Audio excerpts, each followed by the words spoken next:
Good evening, one and all. It's Friday, it's the end of the working week, and today we're heading back to Minecraft. A couple ago was time, you just always weird clipping. No, yeah, it counts its way down. It counts its way down. A few people have been confused by the time logo, but I'm still happy with it there. It just fits. For me at least, it just fits. Welcome in everyone, hope you are doing well where you are. Dr. Akashik say, don't worry, villagers are only sentient, not sapient. You know what, I'm going to leave that one to the philosophers. Because we solve practical problems here, such as the idea of trying to make something a little bit more ethical, at least within the purview of Minecraft. Now, there are going to be some considerations and some limitations to still make this functional. But we'll be working with my solo world. Well, we've had on stream many a time before now, the Flower Valley, trying to augment these setups there so as not to be quite so ridiculous. The chickens and sheep, however, will need to be tended to another time, so they're going to still have their battery farmed locations, but all things can be improved. With the villagers, I want to see if I can get a setup where they can, by and large, have enough freedom to do what they intend to do, as it were, while still also being able to come to a villager trading hall, a lineup of villagers, and be held there pretty much theoretically with an extension of choice by their own choice. We're extending the definition of choice in that they will come to their worker block, and having chosen to go to their worker block, they will then stay at the worker block until it is the end of the working day, and then they can set out. And I have a plan to make that work, to allow villagers to basically go away from their work, to go and sleep, to go and natter, to do what they wish to do when it is not time to be working on the workstations. And I have a plan for that. That's the idea, the differentiation between what we're looking at and what already exists. Because anyone who's playing Minecraft for more than a little bit already recognizes this kind of a setup of villagers stuck in 1x1 spaces, interacting with their job blocks, and that's it.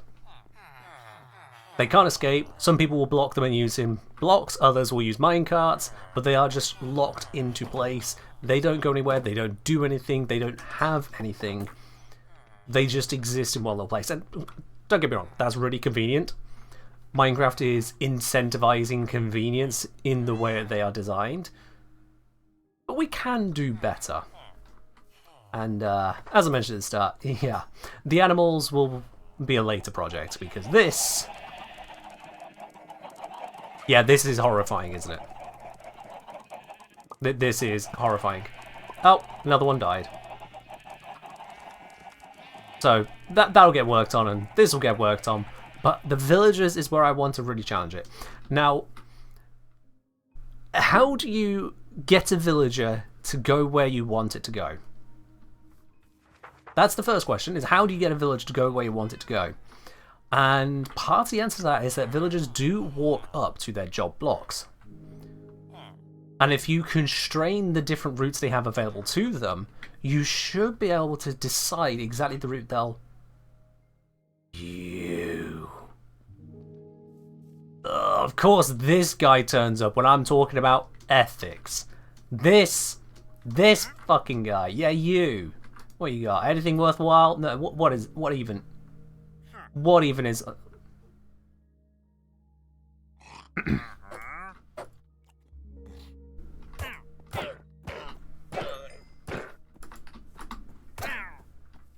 Nothing happening. Nothing happening. Right then, so... so we're going to be looking into an ethical setup where the villagers can do what they need to do. And it's going to be great. It's going to be great. So yeah, I don't know why there's a little hole there. I'm thinking that this area out the back of the storage room, this should be good. This area... it's small at the moment, but if needs be, I can extend it further this way. A little bit of terraforming, flatten that out as well. That'll be fine. But I'm thinking this area out the back here could be a good place to house them all. or at least have housing for them, and yet that is an important detail of it. So let me grab some blocks and show you what kind of thing I've got in mind. Let me get some blockerinos. Let's just shove you into the sorting system. Whilst I'm here, I've got a few things that need sorting as well, so let's just get those in there. So I don't need to be holding on to a whole bunch of this stuff. That can all just go through the system and get sorted. Nice and simple like that, really. And the leads can go in as well. Don't need to be holding those. So yeah, the light is on, things are being sorted, and we can see things are currently dropping themselves into this section here, which is mob drops. Not sure what mob drops being dropped off, but we should shortly see said mob drops arriving.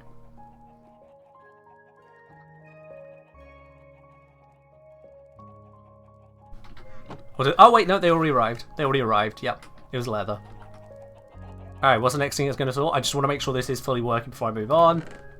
Organics. And here come the fish. Yep, there we are. So that is working. That's beautiful. Excellent. So we can leave that kind of doing its thing. Alright then, so let's grab some basic softies. There we are. There's our softies. Softies are nice and easy to take down again. I have to place them for demonstration. So, also going to grab... Yeah. Just demonstration blocks. Maybe him for the next video? No, I don't want to spoil the magic, Ray. Don't want to spoil the magic. So here's the idea, is that villagers, when they've got a job block, say, imagine a chest was a job block. If you just have a job block out in the open, then they could come in from any which angle whatsoever, couldn't they? They could come in over here, they could come in over here, anywhere around the block. They'll just get their way up to it, and then once they get there, the particles pop, and then they just kind of mill around and might decide to just kind of wander off in different directions. Might go speak to their buddy all the way over here, off they pop. It's terrible trading. Terrible, because you need to go and find your villager. It's getting a little bit loud. Why is it getting that loud? There we are. I didn't realise I was going to get quite so loud. Okay. So that is the default, and it is a little bit problematic. Now, if we have, for example, some walls set up, constraining the angles they can see it from, now the villager, if it's on this side, for example, it goes, well, if I'm going to get to my job block, I have to come here. Cool, I've reached my job block. And off it pops. So already that kind of thing constrains it. If we have the villagers constrained on one side, they will go only to the job blocks from that side. It won't come in from this angle because we just won't have them have access to this side, but they will come in from there, and that means whoever owns this job block would come in through here and get most of the way up to the job block. So already that is helping to improve the setup for Villager Trading Hall. But then they could just go up to the job block, be like, yep, I've touched that, and piss off again. So therein comes the next bit, is to have, probably here, not another job block, probably here, a setup which will detect when the villager is in location and push up a block to hem them in. Yeah, just have a roof on this as well. They will be in this spot here, unable to go anywhere until that then goes. Also, I just heard that the sorter is done, so that's good news.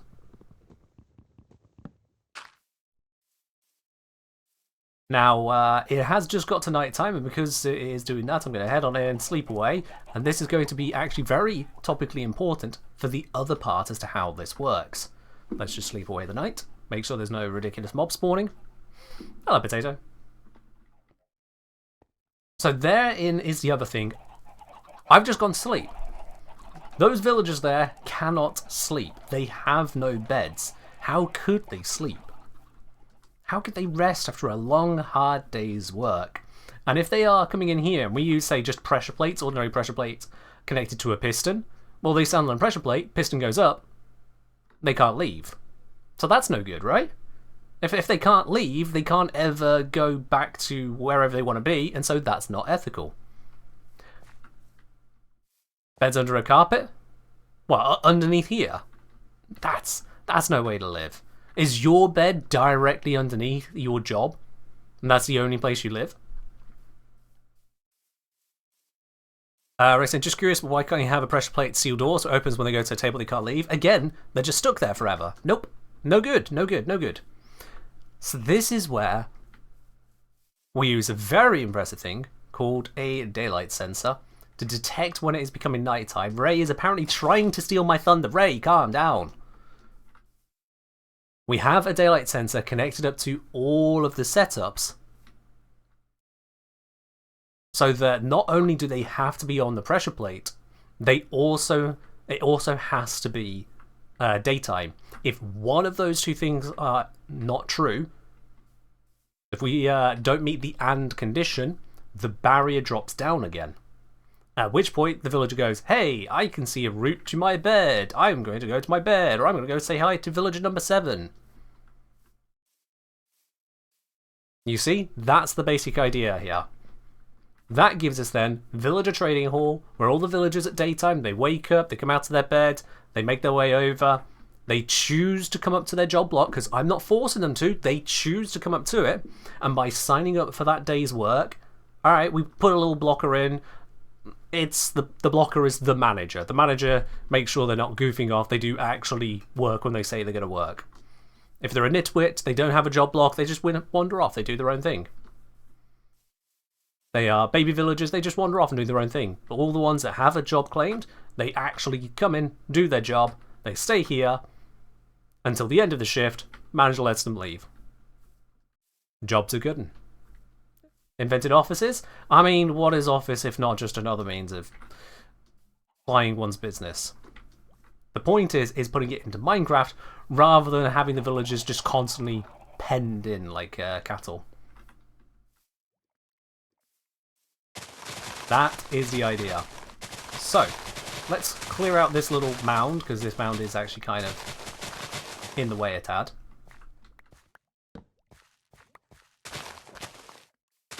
And just cut that back here.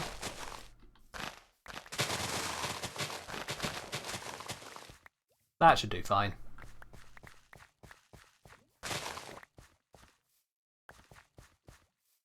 Zombifying the nitwits doesn't turn them into villagers that can take on jobs, to my understanding, no. And besides, that's not ethical, Ray. I have already not used zombification in my villager trading hall setup here. It's already zombification free. If I have ever cured a villager, it's because they got zombified unintentionally. At no point did I ever intend to zombify them. This one has gone through that process. So I saved him, but this one is not. This one is not, this one is not, so on and so forth. The idea is to be less horrible. Because, in a way, this is just a simulation of real life, isn't it? In real life, you could do things a horrible way, you could do things the way that just doesn't give a care about other people's care and consideration, or you can put in the extra effort and do it the right way, the nice way. Do they lose their assigned bed when they get locked in? I don't believe that they do, Solomon, no. So long as the bed is still proximal to them, and the bed itself has not been destroyed, I believe they still have it claimed. They just struggle to pathfind to it. So that should be okay. And that would allow them to go ahead and go to their beds and do what they do there. That is running under the assumption that villagers claim specific beds anyway. I don't know if villagers do claim specific beds. You'd think they do, but I don't know if they definitely 100% do. It makes sense to, but that's a little bit of game logic that I'm not going to delve too deeply into. My main consideration is have a villager which is on its own 2 feet, walks up to the job block, can walk away from the job block, but is still usable as a villager trading hall in that when they come up to the job block, they stay present at the job block. The other thing to test on that is if a villager is stood 1 block back from the job site, which I think is the range they need to be to claim it, can I still interact with them? And we can just very quickly check that over at the currently very unethical trading hall by standing at that range. 1 extra back from it. Yeah, we can trade, so that's fine. Cool. Does that make sense as an idea, as a plan, as a direction I intend to take things? I think that makes sense. And it should be rather doable. So, what I'm going to need to do is kind of lay out the idea of where I want the building to be, how I want it to be shaped in terms of the trading hall, and also how I want to set up the rest of it, because I could go for villager houses throughout the area, just kind of a small living complex around the back of the trading hall, and have it all fenced in and hope that they navigate their way in properly. Or I could have an apartment block. So the downstairs floor could be all the shops where they do their trade, and then they've got their apartments they go up to up the stairs for nighttime. I'm wondering which way I want to take that out of the two. An apartment does mean that it'll be more vertical rather than horizontal. So I will have more villagers in a smaller space. I think that would be better, so long as villagers are smart enough to navigate that far, and I think they are. I think they should be smart enough to navigate upwards. The other question is what material to make it all out of.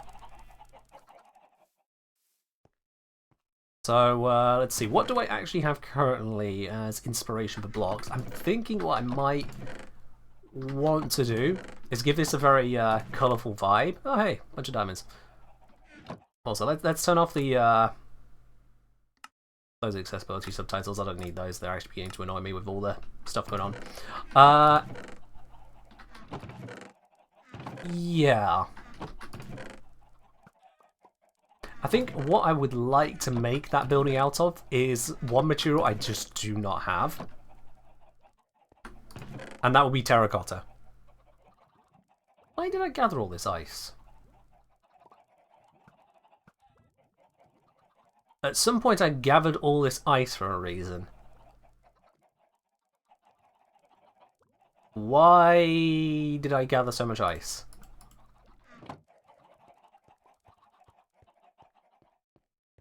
What was past Ken doing that needed so much ice? Highway? No, that doesn't sound like me.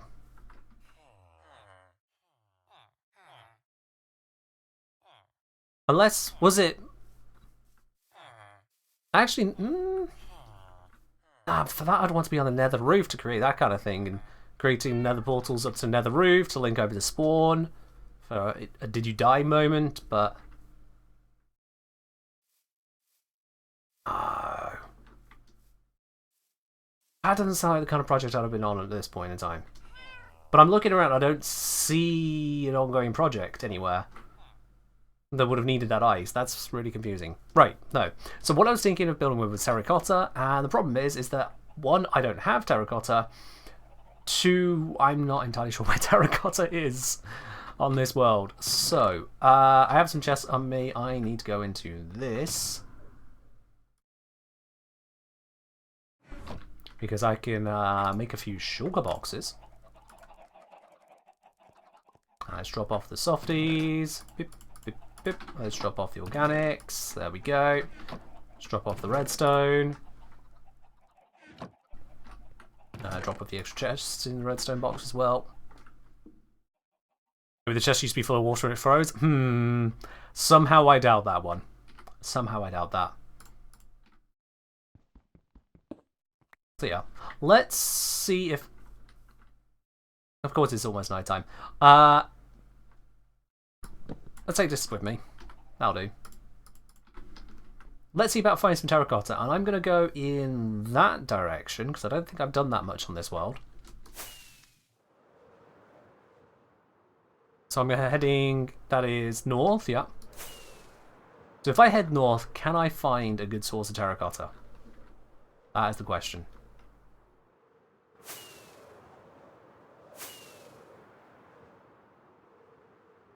Because if I can get myself a nice mesa, get a whole bunch of terracotta, bring that back, I can make a very colourful building without it being overly vibrant. Some, not muted, but just slightly more softer tones to look at.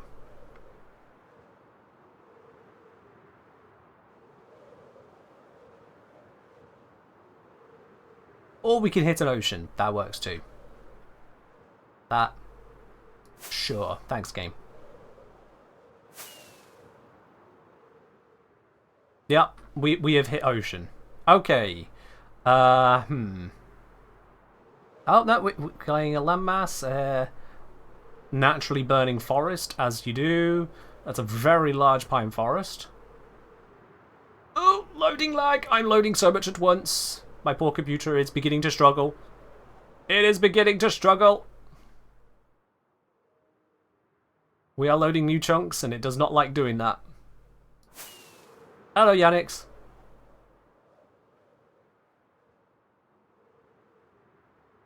Is that desert or beach? Beach. Alright. Let's park up. Sleep away the night. And then continue our hunt.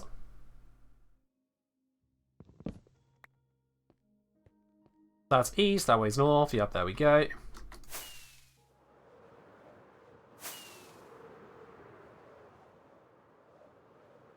I don't need to make this out of terracotta, but I don't really want to be working with a villager building twice, if I can avoid it. So I'm hoping to get terracotta. Oh god, I am really taxing my computer on loading these chunks. Please no Sudden Mountain. Please no Sudden Mountain. Sudden Mountain would be the Ken killer, and we do not want that.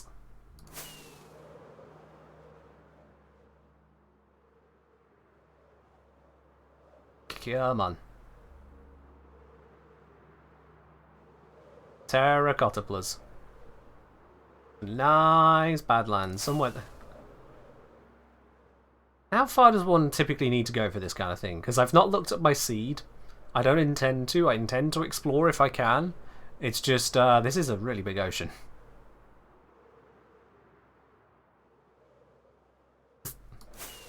The ocean keeps on switching between warm and cold, but it's otherwise just ocean in this direction. I'm actually kind of impressed as to how far this is going.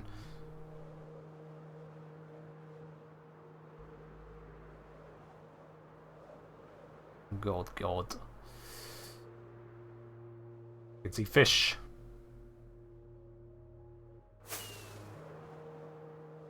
Hey, there we go. We got a patch of stone and mixed forest. Nope, not a birch forest. You fly above, use F3 to see what biome you're in, so it doesn't load as much. It'll still have to generate what it's actually loading in anyway. And that's what the actual stress is on the computer. Am I mapping all of this? Absolutely not. I'm just trying to find in the northerly direction. Because I figured this would be a good direction to check, because I don't remember seeing anything in the others. Oh, hello. I'm going to get distracted. Double gold block? That's unusual. Hold on. Gently does it. Gently. Got it. Anything of interest? You know what? A little bit more gold. I'm not mad at that. The rest I'll leave. But, yeah. So far, not so good. Ethics what? Yeah, Bilbo, yeah. Gonna be making an ethical villager trading hall whereupon the villagers can walk up to their job site, work the job site, and then at the end of the day, leave their job site and go do what they wish, probably sleep. Give them more freedom of movement. Within fair limitations. That has gone through a lot of durability. How far have I travelled? 5,000 blocks. 5,000. Oops, I did that wrong. I didn't double jump. I tried to bullet jump. Wrong game, Ken. Wrong game.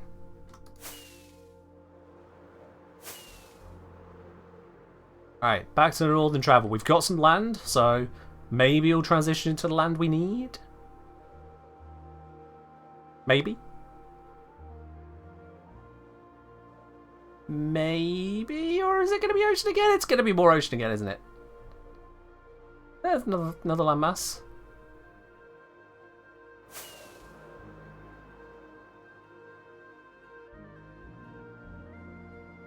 Oh, I don't need to go overly Tango Tech, but there is redstone involved, Billbug, and it is smart redstone.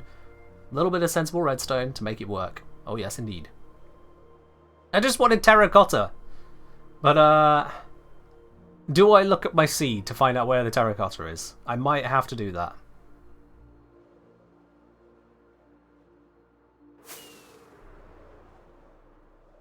That might end up being a requirement.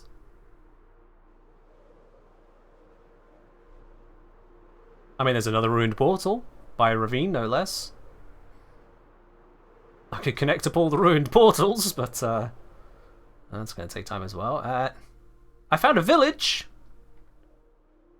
I found a natural spawning village. So that's something. I have no reason to be here, but sure, why not? Let's just poke around for a moment. Yoink. Yoink.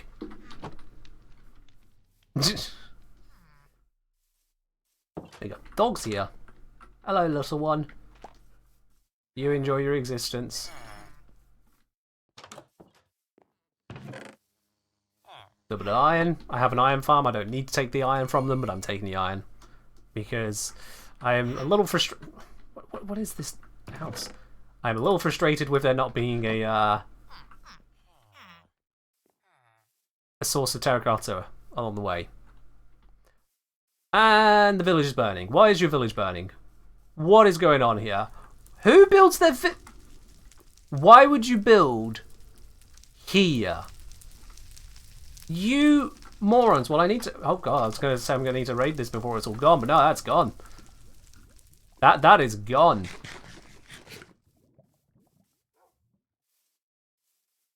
Ripperonis on that one. It's not even close to night time, so I can't steal the bees. That's a shame, because I could really use them. Unless... If they're gathering... Oh, hang on. I might be able to grab these and take them... Bees can get some pollen, head down to the beehive. I can silk touch that, and bring that back to my base, because the bees I had perished. Alright, one is in. If I can get you as well, I'll have a breeding pair. Come on. Thank you, Rain. Okay, silk touch. Yoink.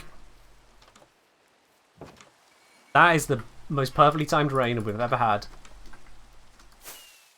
Alright, back we go. Back home. This is not the direction to go. We'll head south.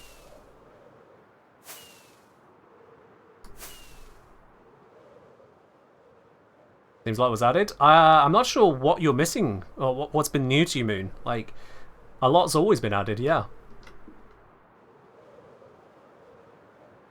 Depends on what's new to you. Discovered Iceland. I don't remember Iceland having such tall trees.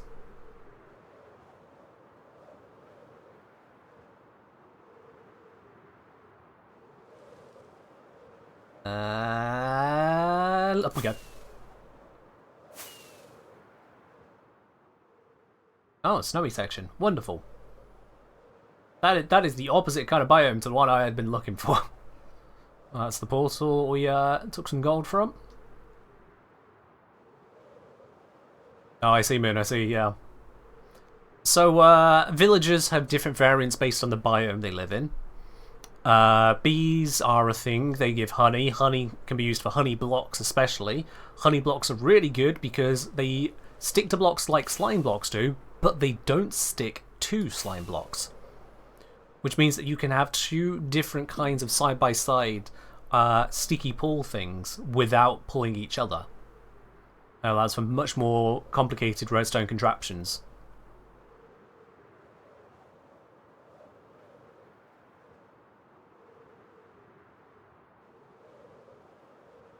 There's not a huge number of neutral animals which have been added. Certainly functional neutral animals. But yeah, bees are nice. Height. And back to that gradual descent to fly in the general direction. Wings are doing alright for now.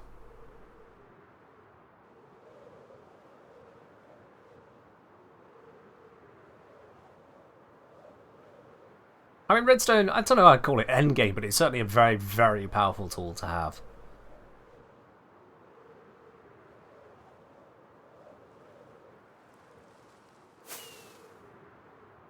God, I've used so many rockets on this expedition. Oh, more snowy patch. All this for what? No terracotta. Absolute scam, that's what that is.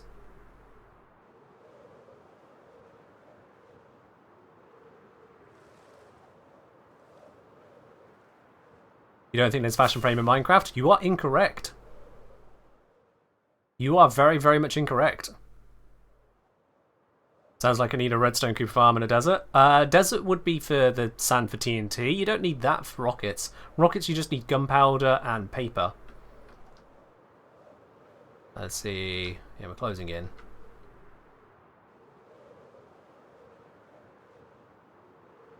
But there is definitely fashion in Minecraft. Not just with the skins, but also in the in-game items. You can trim your armor. RuneScape players have winced at that phrase, but, you know, it's fine.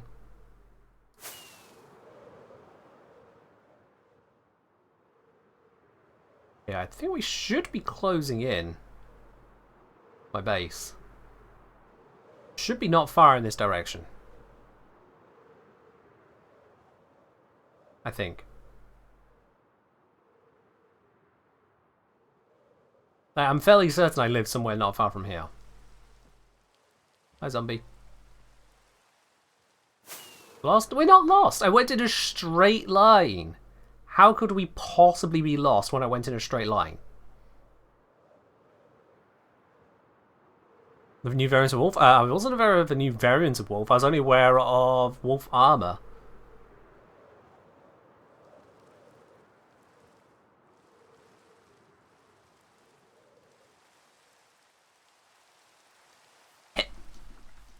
Made it. Made it. See? No problem whatsoever there, Pillbug. You were worried for nothing. Alright, I should probably drop off my teeny tiny bit of village loot and then check another direction. Up. There we go. Now, yeah, I don't need to worry when it comes to rockets. As much as I joke and jibe. Let's put that bee nest in here for now. Because I got another couple stacks there. So I'm actually perfectly fine on that front. And if I need more...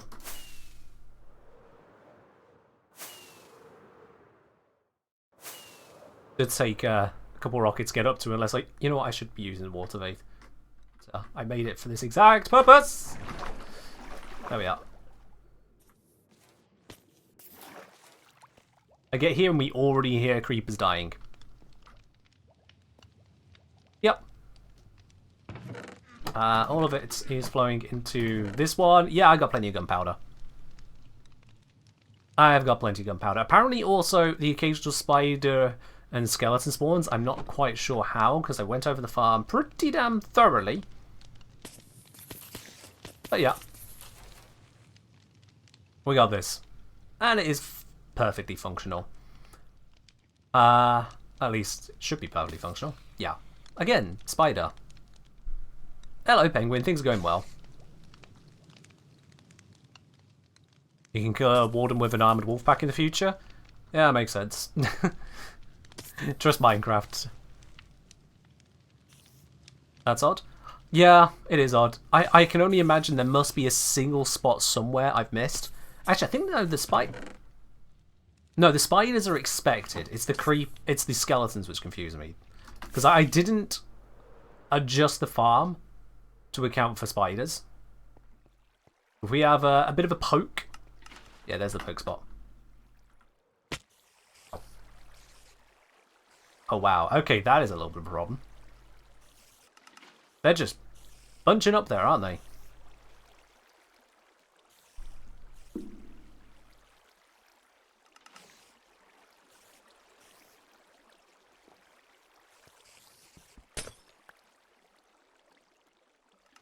Perish! You idiots! Perish! Okay, so the reason I hadn't spider-proofed it is that I was of the understanding that spider-proofing it, because you block off a lot of spawn spots, ends up reducing the efficiency of the farm. However, if those spiders all just kind of bunch up there, that's going to be a problem. Right, so let's open up the XP. Yoink. Not as much as I hoped for, but that's fine. But yeah, it's operable enough that I could just kind of AFK it here, be safe, and get loots. And that's all good with me. There we go. It's a simple enough system, but more importantly, it's a working farm. That's the entire importance. It's not like I'm trying to provide for 20,000 people or something. It's just for me and my rocket usage. So, I've been that way before now. Mountains, Flower Valley, that kind of stuff. I've been that way. I don't know how far I've explored in this direction. So I'm going to go repair my Elytra. And then go for a jaunt.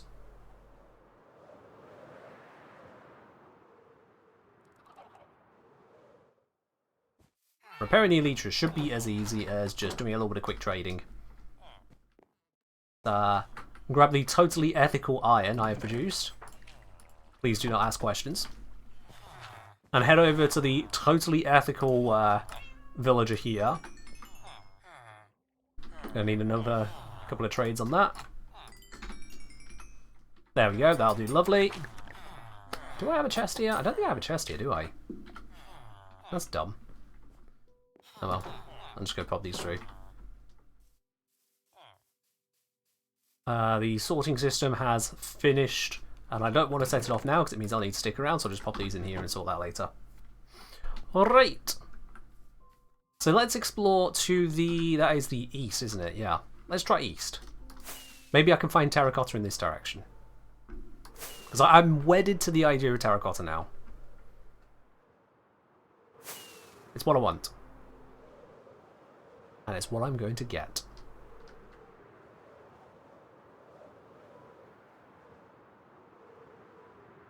Yeah, I don't know what is in this direction either. I know the other two directions I've got a long distance, at least long enough, that I feel it would be wasteful to try those first. And I do like exploring the cardinal directions because of how easy it is to get back without using coordinates. Yeah, pre-block basically. I want to make a nice villager area, and I wanted something that isn't just stone or wood. I want something a little bit different, give them a nice colourful but not overly obnoxiously bright setup. And I feel like terracotta is a very good way of doing that. Once I've got the terracotta, I can perhaps explore with different palettes around that, but as I'm only looking to make a single large apartment building, I should be fine with just kind of collecting a bunch, taking it from there. Might combine it with things like your mud and whatnot, but we'll see.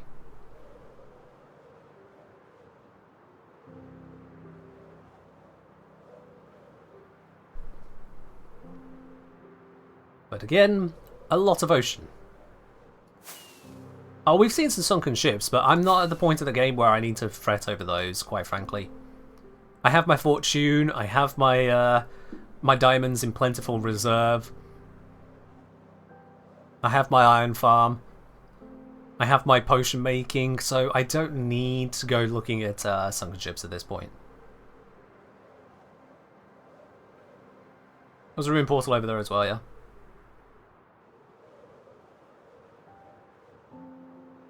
I could go there for armor trims, but again, not that important to me at this point.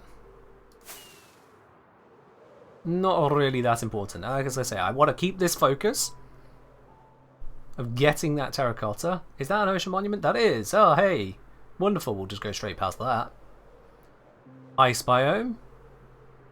In fact, this is the ice I harvested. That was the block I carved out right there. Okay.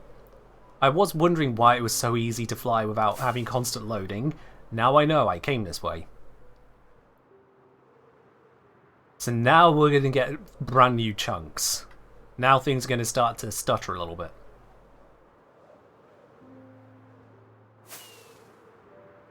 And because it is such a cold biome, I don't expect that we're going to see terracotta anytime soon, because I think that is a warm biome spawn. Lush cave right below me.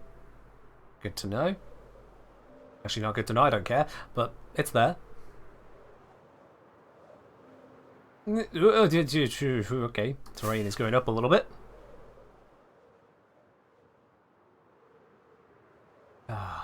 See, I could theoretically go into the nether, get to the nether roof, place a portal, go far, place another portal, and check that way. Okay, sudden mountain. I don't like this. Whoop, load in, please. Thank you.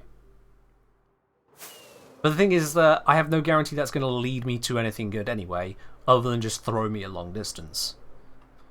Distance does not give discovery. Actually being there is what discovers this stuff. I am realizing the limits of my computer here. Hey, another village, an ice village. Cool. That's cute. I'm not going to raid it. I'm just going to go past that one.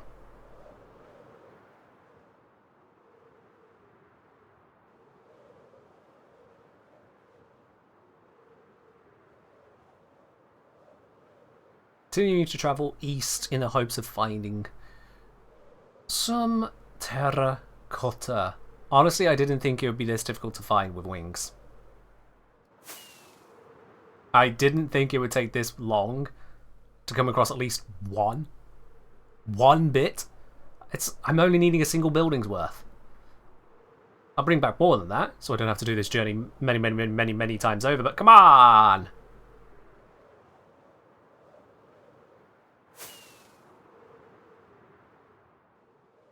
And yet more sea.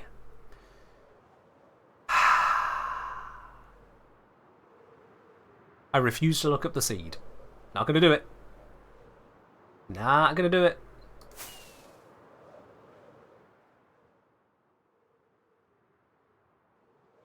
You know, earlier, I think you might need to give that one a capital letter. This is looking like a mighty sea.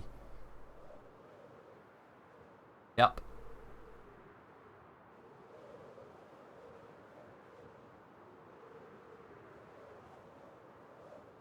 And up again. Bit of a sandbar. Very generic Minecrafty terrain. Which is fine, it's not cold biomes, that is potentially an improvement.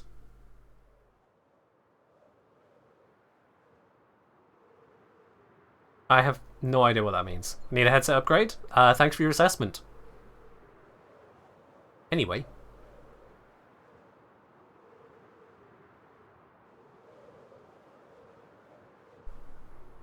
Once again into a cold biome. Not good.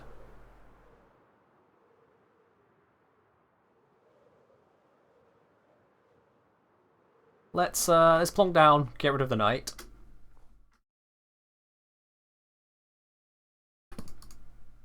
Get that to pop away.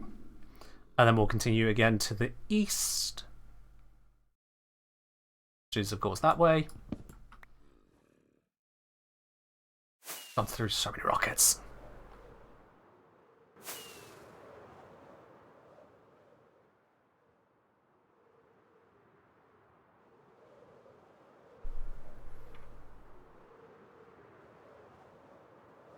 Nah, don't give me the time of day about it, you're fine. Dellinger, thank you very much for subscribing with your Prime. Welcome to the channel proper. Enjoy your lovely blue sub badge, your emotes, your access to the Spoiler Teenage is a premium channel on my Discord, and no more ads for you. Cheers, my dude. Thank you very much for dropping that here. Hey, I got a swamp and a ruined portal next to it, you know. Alright. Swamps are useful for a variety of reasons, so I am going to allow myself to get distracted here just long enough to take the coordinates. Ow. Didn't mean to hit myself there. Yeah. Oh my god, I'm 10,000 blocks out.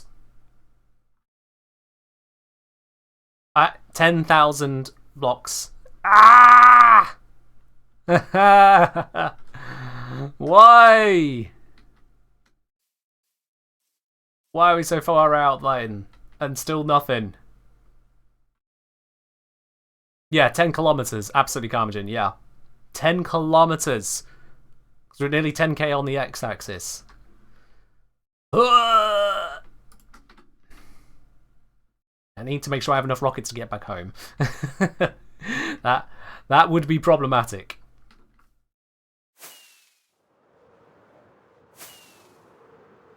I saved a screenshot of that coordinates. Oh, hey, village as well. Of the swamp there. But 10,000 blocks out. I don't know if I actually want that. But it is a swamp, and swamps are useful for various farms. Also, a village next to a swamp. That's going to be big in the next update, isn't it? It's not loading in quick enough. I have to angle quite far down. I'm going to slow.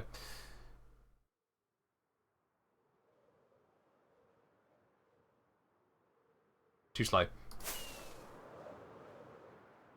There we are. I am still heading east, aren't I? Yeah. Whole bunch of ruined portals. Honestly, they are really popping up now, aren't they? Still no Badlands. Yeah, so you got Witch Farm. If you can have a Witch Hut, you need to find a Witch Hut, not just a swamp for that. But also there are slime farms, and soon it will be the only source of mending villagers, because at least the last update I heard is that they are nerfing the hell out of that.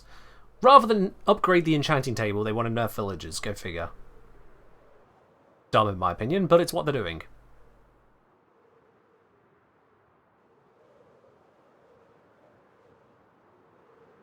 Okay, I shouldn't follow the terrain there. That is going to get me lost. Hello, Lillian. How you doing? Thread the needle.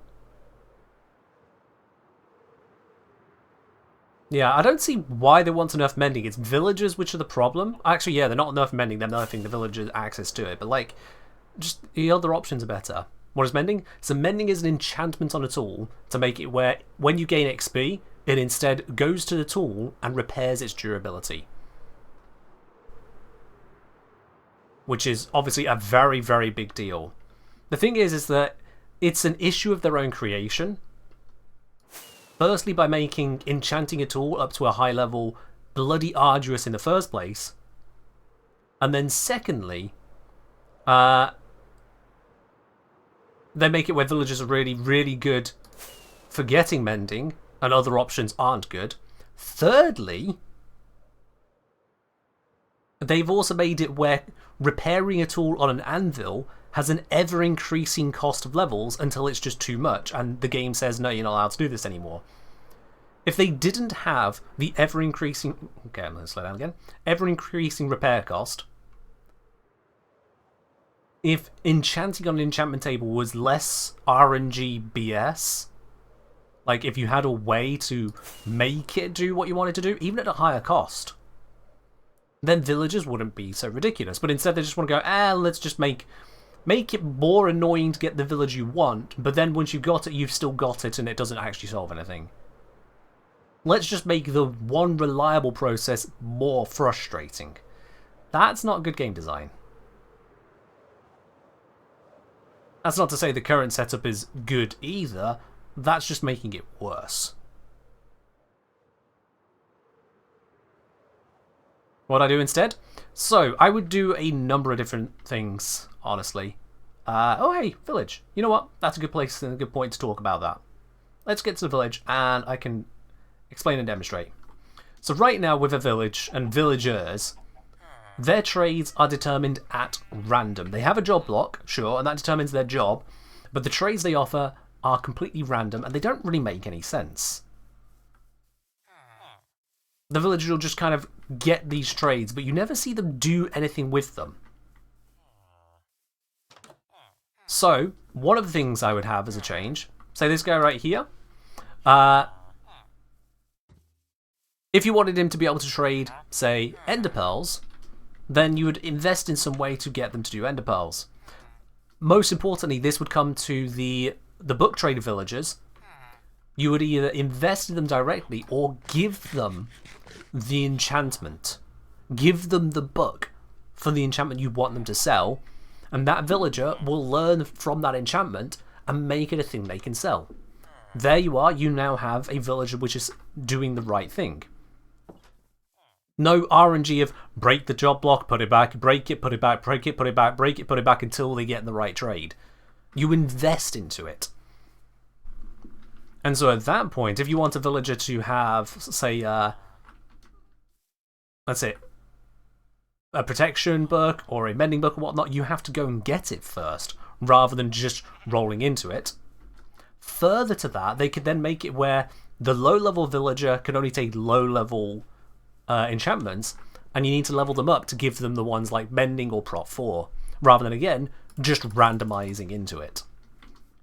It's one of the areas where pure randomization is a very poor choice, in my opinion. Outside of that, for the personal creation of it, currently with enchantment setups, you would have, say, your enchanter there, and then you have your bookshelves around it. Cool, and you get to level 30 enchantments with all the bookshelves in there, and you random roll. And you have no control over it. I would have, as a later upgrade, an advanced enchanting table, where not only do you have the enchanting table, the bookshelves, but also then you put in an anchor. Say, for example, protection. For a protection anchor, you would need to put in a shield. If you wanted to have fortune, you would need to put in a diamond. If you wanted to have mending, then you would need to put in a anvil, and so on.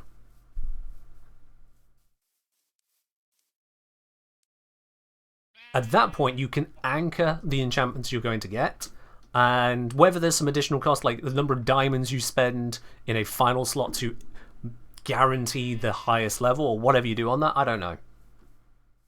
Or rather, I do know, but the details on that don't matter because I'm not a Minecraft dev. I don't want any of that. But they could very simply take that kind of approach to allow you to create your enchantments, to actually work towards it. Because when you get a diamond and some wood, you don't open up a crafting table, put the diamonds and wood in, and hope that you get a diamond pickaxe. You know, oh, I got a diamond sword again, let me try again. Oh, I got a diamond shovel, let me try again. Oh, it made a diamond candlestick. Which is what Bane of Arthropods feels like. You just make it. You invest into it, you work towards it, and then you make it. The extras can be an RNG on top, and that's where the anvil comes in to merge things together. So those three parts of it are what would make the difference for me. Villagers, you invest in, not merely trade with them. Enchanting, there would be an upgrade that allow you to lock in enchantments, to craft the enchantments, rather than pure gamba. And anvils, no prior work penalty. If unworked items with those enchantments will be 10 levels to put together, then it's always 10 levels. Yeah. And I know there's going to be mods for that. Finding mods that fit the vibe of a game that I would want is an effort in itself.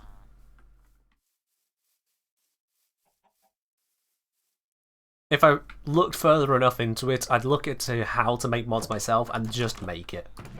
Quite honestly. Because the system as it is set up is kind of a bit silly.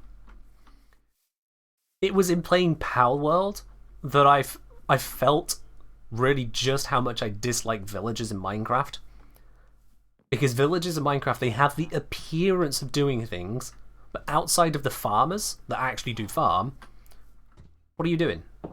What do you do here? Other than want that guy's bed. I should leave them to it, chat. Clearly they have something going on. Most villagers, they mill around and go, huh, and that's it. That is the entirety of it. Whereas you look at Pal World, with honestly not a whole lot to it in terms of the smartness of the NPCs. You put down a smithing or mining capable one, it goes off and does that. You put down one that's supposed to be good at cooking, it goes and cooks if there is something to cook. They figure it the fuck out. These villagers do nothing. And they've been like that for years. And that's just silly. Are things horrible in Power World? Yeah. I'm not saying Power World has got it 100% figured out. I'm saying they show where these guys are falling behind. There's just a training block that can move. They literally are, Salome, yes. They literally are. Also, I'm giving up on the terracotta. I'll be honest, I've flown this far, 15,000 blocks, plus, what was it, nearly 10,000 in another direction. Terracotta is nowhere nearby to me. I'm going to have to use a seed find on this one.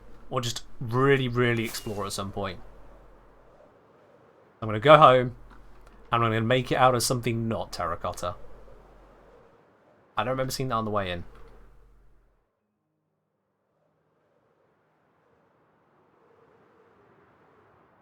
I am very, very, very far from home, chat. I am exceptionally far away from home, chat. I cannot understate how far away from home I am.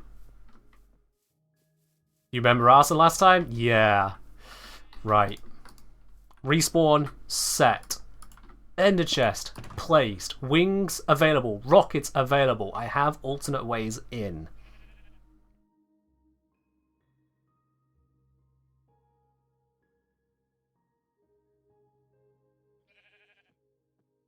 Oh, I might regret this. Oh, I might regret this. Carry one. I don't have... I need to sort out a proper ender chest at some point as well. I don't have a lot of blocks on me. Let's get some blocks. Blocks are kind of crucial for this kind of thing. I don't need arrows on my hotbar.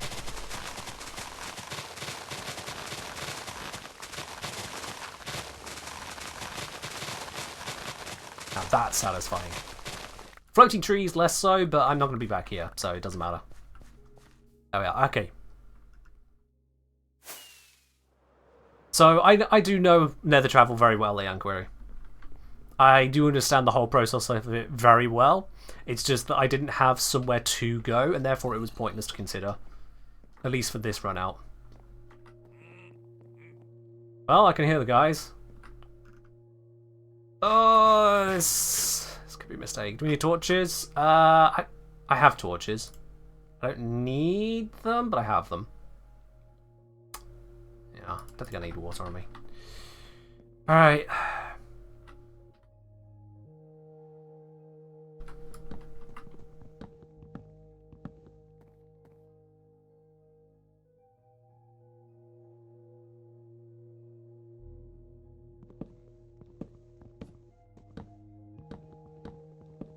Hey!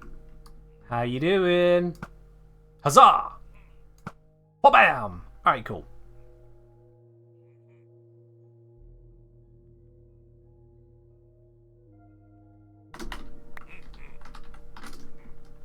Definitely think he saw me. Okay. Guess he didn't see me?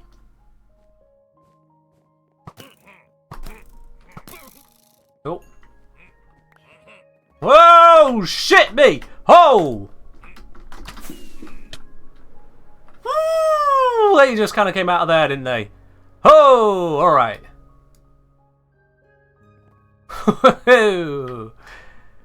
Okay. Why is there always a fire near to one of these things? Always. Woo!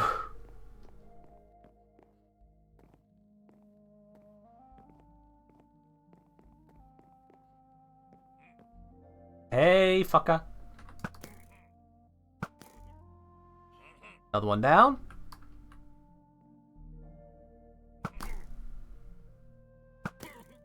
Another one down.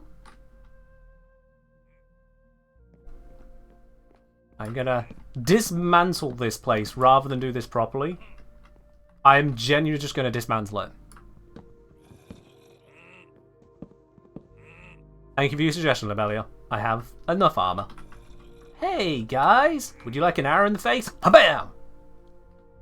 How about another? And some for you, good sir. Oh, you want more? There you go. Alright, that's the 3 that spawn in there, it seems. Yeah, it's 2 different rooms. Looks like this was barracks.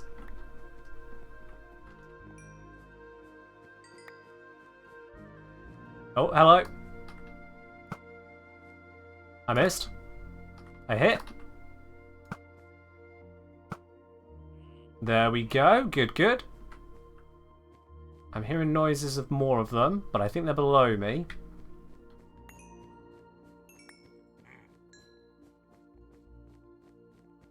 Yeah, Vindicators do a lot of damage, even with protections. Because I know I've not got a chest plate on, but I have got Prot 3, Prot 4, Prot 4. I am decently enchanted. Oh, I don't like that sound.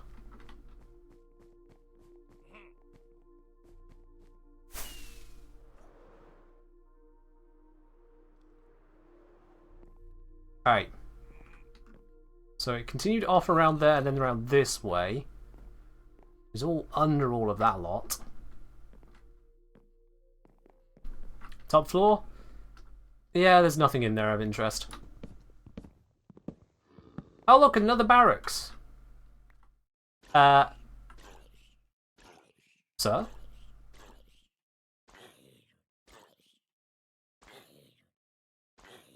A zombie villager? In here?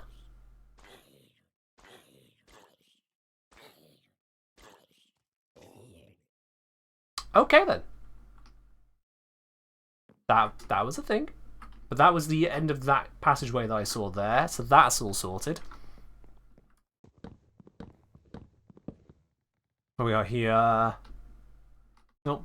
What I'm specifically looking for are the ones which spawn the Vexes. Because they drop totems. And I would like more totems.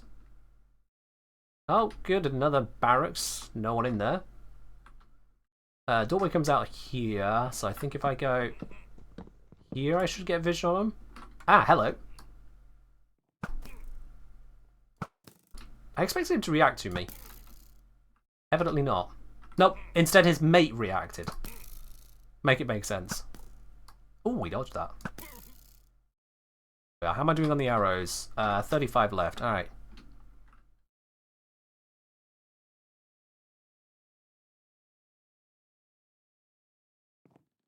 Over this way. Do you know Minecraft? Yeah, I do Minecraft from time to time. You'll notice I'm very, very cautious about how I play.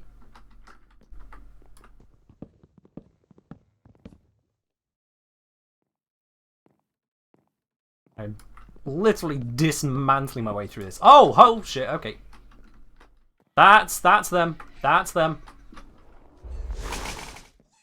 Yeah, that is exactly what I did not want to have right now.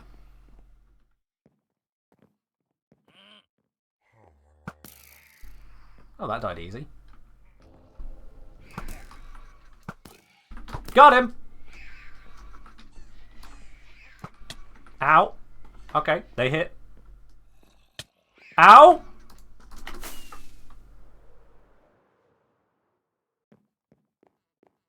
Liz, no. Okay! They're still coming.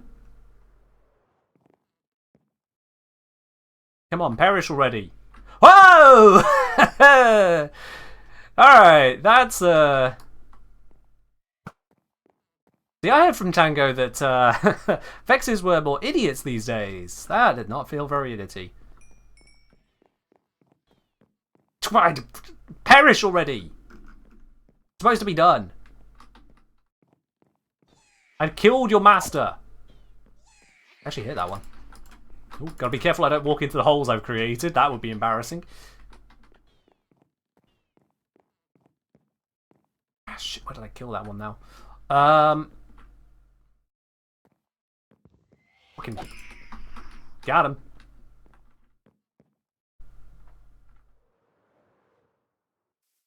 Alright. Let's rest away the night, because that will otherwise create problems on the roof for me.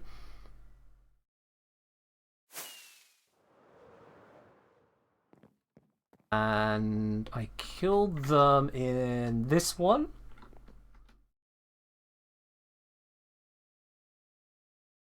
I think it was in this one. I just don't see the totem.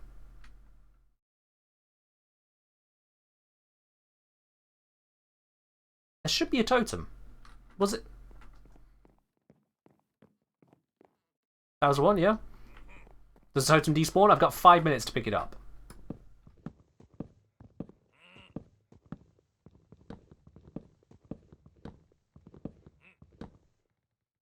Okay, there we are. So that's a guy I need to take out. Because otherwise he will ruin my day. Now...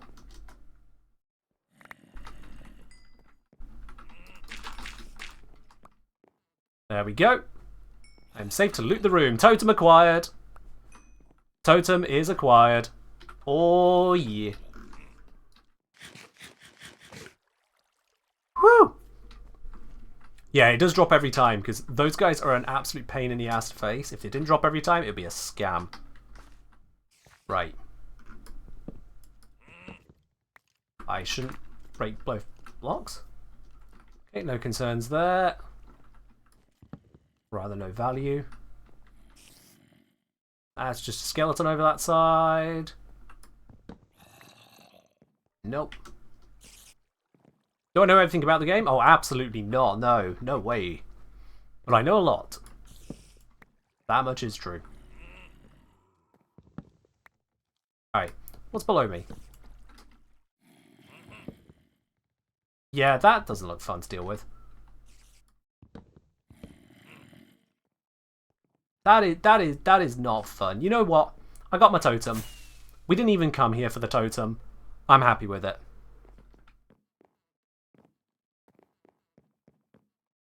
Every time I saw you play something, you knew every single percentage would randomly start calculating stuff. Oh god, no, I don't know every random percentage. I'm just the kind of player that likes to understand what's going on, and so I then take the steps to understand what's going on. Is it arson time? Well, they did hit me. And, you know, that is a crime punishable by death. Unfortunately, I do not appear to have a source of fire on me, do I? Fortunately, every single one of these goddamn forests comes with fire anyway. Huzzah!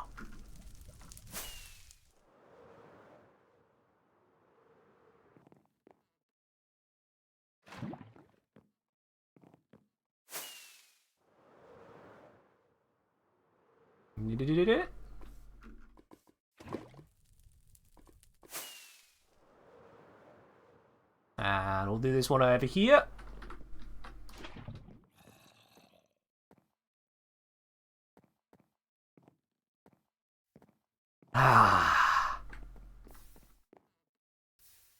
Oh yeah, that's a good starting sound. That's a good sound. There it starts to go. Wonderful, wonderful. We'll just leave that happening. There we are.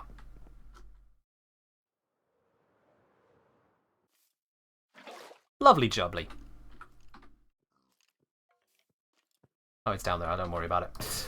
Alright then, cool. Totem stored. Other totem acquired. That's beautiful for me. Grab my pickaxe back out.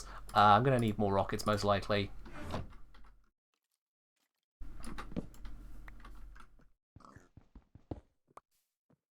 Okay, so home should be this way.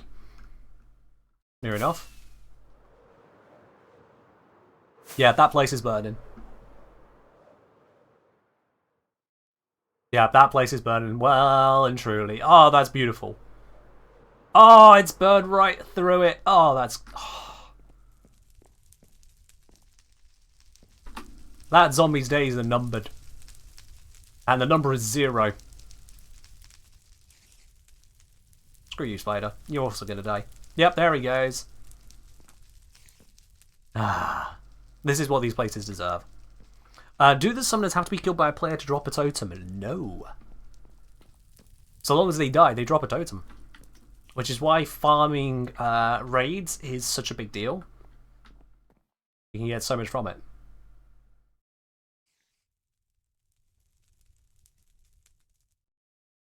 That sun is moving so slowly it's hard to tell which way it's going.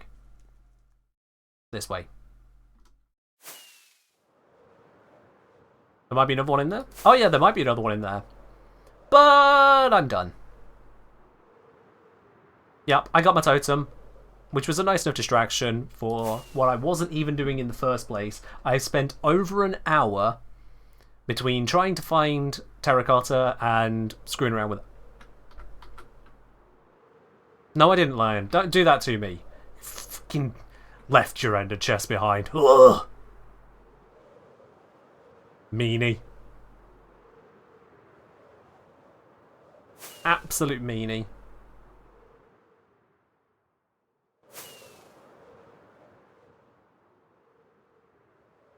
Usually make 10 just in case. Yeah, fair enough. Same tank goes redstone chest. True. I do not have the Skidoodle 9000 redstonificator maker to replace the previous ones. Very, very true.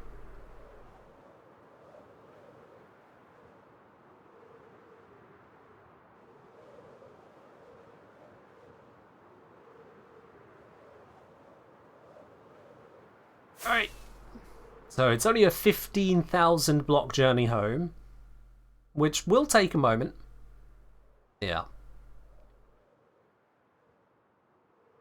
Let's say I hate it. I'm the kind of player that in the beginning it's all about getting some cool initial things. I need an iron farm to pay my iron feeds, needs, villager farm, breeder, farming food, slime needs, end farm, all goes downhill from there. Just take it at your own pace.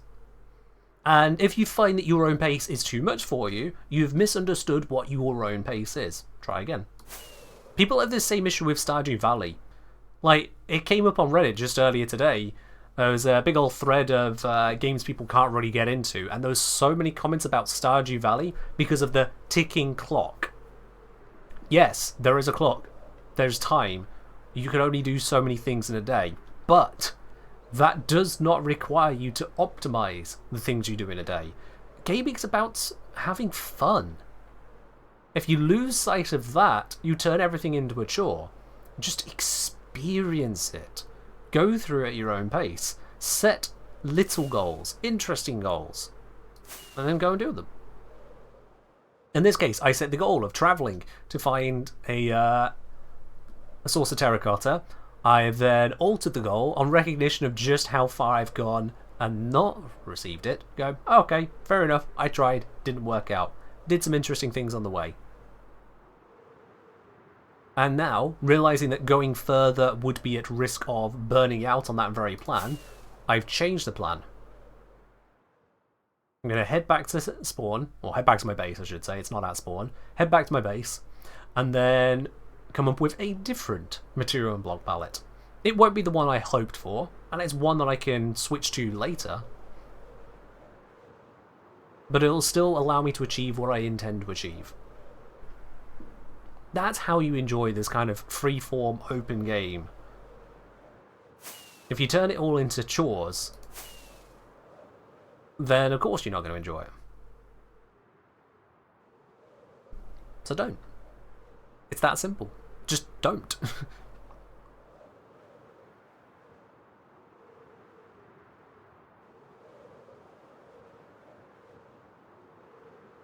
You like nice buildings to fill your OCC, which often requires building via blocks. See, now you're slightly losing me, Leanne. So, you like exploring, but you go back home, you want to build something, like making nice buildings. With you so far, that's Minecraft. Which often requires building with iron blocks. Okay. Iron blocks are a weird thing to build with, but sure, if that's your palette, that's your palette. What's the problem? You've described Minecraft so far. You explore, then you go back home, and then you build something.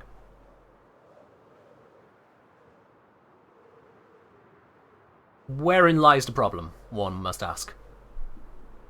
What has gone wrong?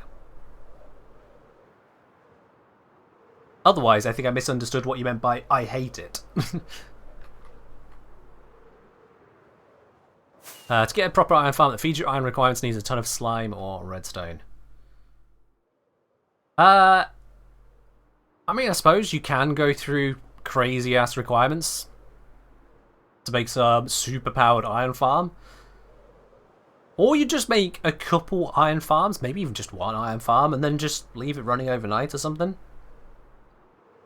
And if you can't leave it running overnight, say there's issues with, you know, a parent or something, say, oh, you don't leave that computer running, or what have you, then you go, yep, I've achieved this. This would give me this amount of items overnight, and then you just / give yourself the iron. You've earned it. You've done the bit. You're like, oh, / give? You mean cheat? There's no difference between that and just AFKing overnight. Literally no difference. So if that's what allows you to do what you wish to do, do it. Keep yourself curtailed. Only allow yourself to do the bits that you would have done if not for the real world constraints. And then only to maintain your fun within the game parameters. Because you get to decide your game parameters. That / give command has always been there. Pillbug is screaming about this. However, Pillbug is setting their own game parameters, not yours.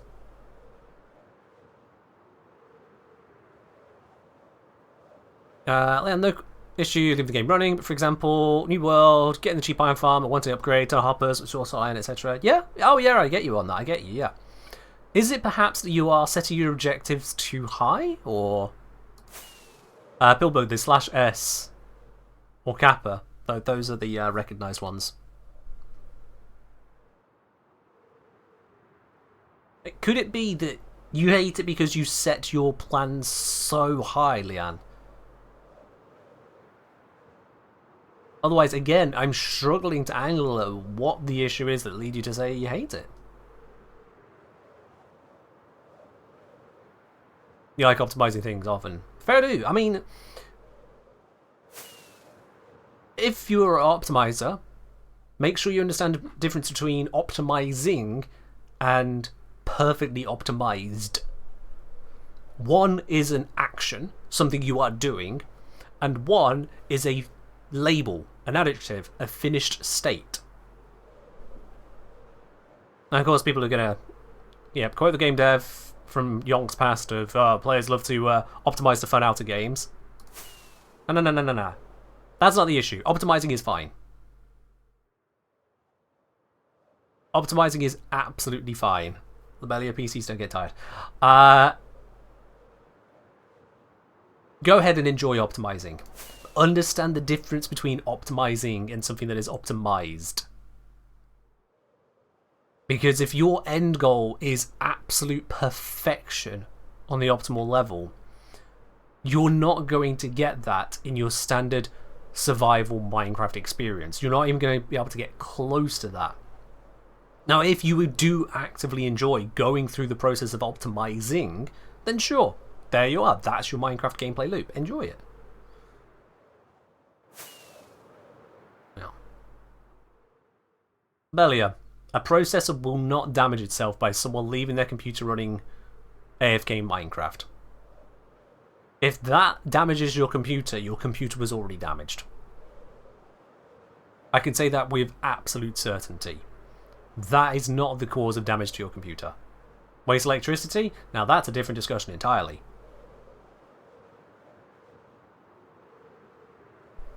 That is an entirely different discussion, and a valid one in various considerations. Again, that's where people who cry against /give don't realise that certain understandable shortcuts are really just replacing something you already do in the game. Just like looking up a seed to see where your terracotta is going to be.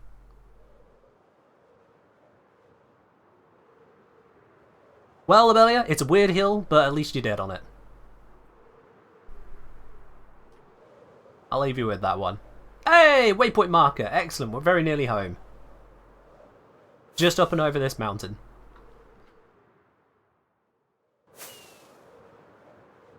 I'm going to grab some of that gunpowder. That feels slightly necessary now. Oop, this one. There we are.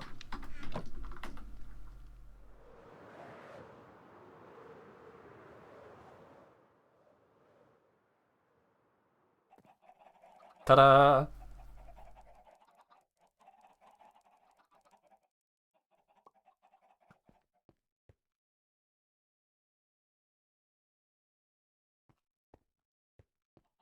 So yeah, take for example this. This isn't the perfect sorting system. I could be doing more with this. I could be having item frames all across this with items in showing what they are, and I could extend it. I could have it into a large cubic room rather than just this weird side hallway thing I've created. And I could be fixing the issue with this where if I overload the chest it can actually lead to loading issues up in the top there, and then that's going to cause a backflow and then the whole thing grinds to a halt. I could be moving it so that it occupies fewer chunk boundaries, and then as a result of that it's less likely to get damaged by loading and unloading chunk errors. All those things are optimization. I don't want to do any of that, and so I don't. It's just there. Up, in you go, in you go, in you go. Cool. In the mob drops chest, I should have some arrows I can grab. Ooh, okay. You know, that should... about that. Gonna need to get some arrows. That's fine. In the organics, I should have plenty of this. There's some paper. That'll do. Actually, no, it won't do. I'm gonna need more. And I got rockets. Plenty. It does, Pilbug. Absolutely. Absolutely. A lot of this does come down to a person's individual values and goals. And that is very right. And it is the process of identifying that within oneself to validate one's own concerns that allows you to grow overall. See the game for what you're trying to make it and see if that is really what you want it to be. You can change the parameters. We get so used to this being impossible in so many games. There are so many very structured games out there that tell you what you're doing, that you're going to go through this process, you're going to have this experience, that resources come at this speed. So often we get told by games what it is, and the most we can change on levers is something like a difficulty slider, and even then you get people who become gatekeepers of it. Like, oh, well, if you set the difficulty slider to easy, you're not a real gamer. And we can ignore those people, because they've missed it. They've missed the fun of it. Leon said, personally don't like adding things to myself. Same reason why in Warframe I never buy a prime part I need, just because it's vaulted or even new. I like farming for things. When, for example, I need 30,000 iron blocks, I highly doubt many same people go mining for 30,000 iron ore when they can make a farm for it. Oh yeah. I'm not saying you have to go for mining for it. I have. Oh, there we are. That's done. Good to know. That was an optimization, by the way. Just a little note to let me know, yep, it's fully sorted. You can now safely leave the area. But yeah, I've got myself an iron farm running here. It was one of the first things I built on this world, and I built that on stream too. Now look at that. Iron farm is active. And again, I could optimize this. This drops it down to there. That's its killing chamber. If I wanted to optimize this, I could drop it further and then kill it lower down, at which point I would have dropped it out of the range of these guys, and so the timer for the next iron golem would be shorter, and so more iron would come through. I'd get a higher rate from it. However, that would require a lot of work, a lot of changes, that would not really be worth it to me because I don't find it fun. Find what you find is fun, and don't do what you find unfun.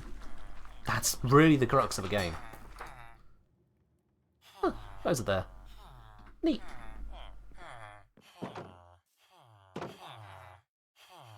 When you find yourself saying, I hate it towards something, evaluate. Do you hate it? Which bit do you hate? Break it down. Really, truly ask yourself the questions you've been struggling to ask or avoiding asking. And you'll find that actually things will end up better for it. That is a promise. Changing one's situation or changing one's terminology to understand the difference between hate and I recognise this as a part of it that I just don't want to do sometimes.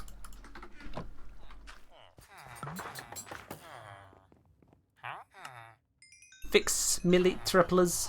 Thank you. Give him a moment. He should hit that again. Give him a sec. There it is. There we are. One nearly fixed a leecher. Perfect. Right then, so now I need to determine what I'm going to build this out of, because terracotta is off the table. Shiny stuff, it's going to take my iron, there we go, and my emeralds, there we go. Wait. I put emeralds into the system. No, I didn't. I left them there. I was going to say, where the hell are my other emeralds? But no, that's fine. That is fine. Emerald ore! So rare. Much wow. Anyway. Maybe the real game was the optimizations made along the way? Well, I mean, literally yes. Literally yes. Let's say I know which parts I hate, parts which are a means to an end, to get me to the parts I actually want to do, but that's when I started to explore mod packs, technical ones, adventure ones, especially for vanilla. If I don't make the farms, I feel like I'm wasting my time personally anyway.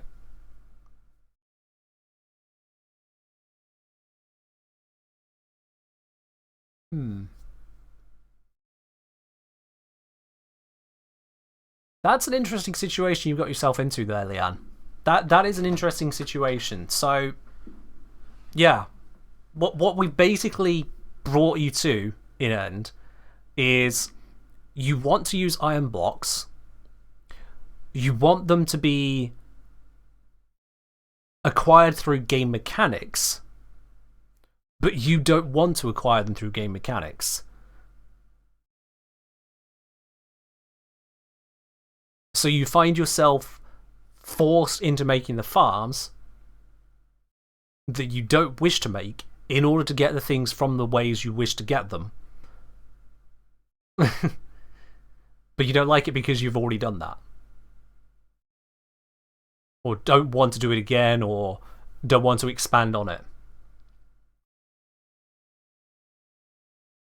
I feel like if I'm angling more towards it here, Leon's saying it's more the reaching the part where you can acquire enough of the item. It takes a lot of time, and I've done that hundreds of times before.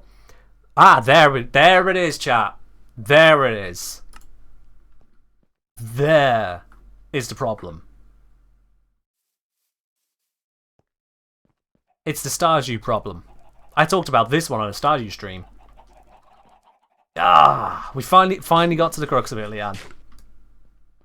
So many times people had said to me on a Stardew streams like, "Oh, I'd love to play Stardew. I had fun with it, but it's just going through year one again." Like, why? Well, you know, I don't like year one. No. Why are you going through year one again? You don't like it because you've done it 100 times. Why go through year one again? Why build the same farm again? If you don't like it, if you don't like reaching a point to get enough of the item because you have to build the farm that you've already built, but now you got to build it again because you're starting a whole ass new why? You've done it. AFK on a different world if you really have to decide that it's still spawned in and then / give it to you on the other world after burning it in that first world. If you create a problem, you create a hole. You go, "Oh, I don't want to be in that hole." Why the fuck did you just jump into it?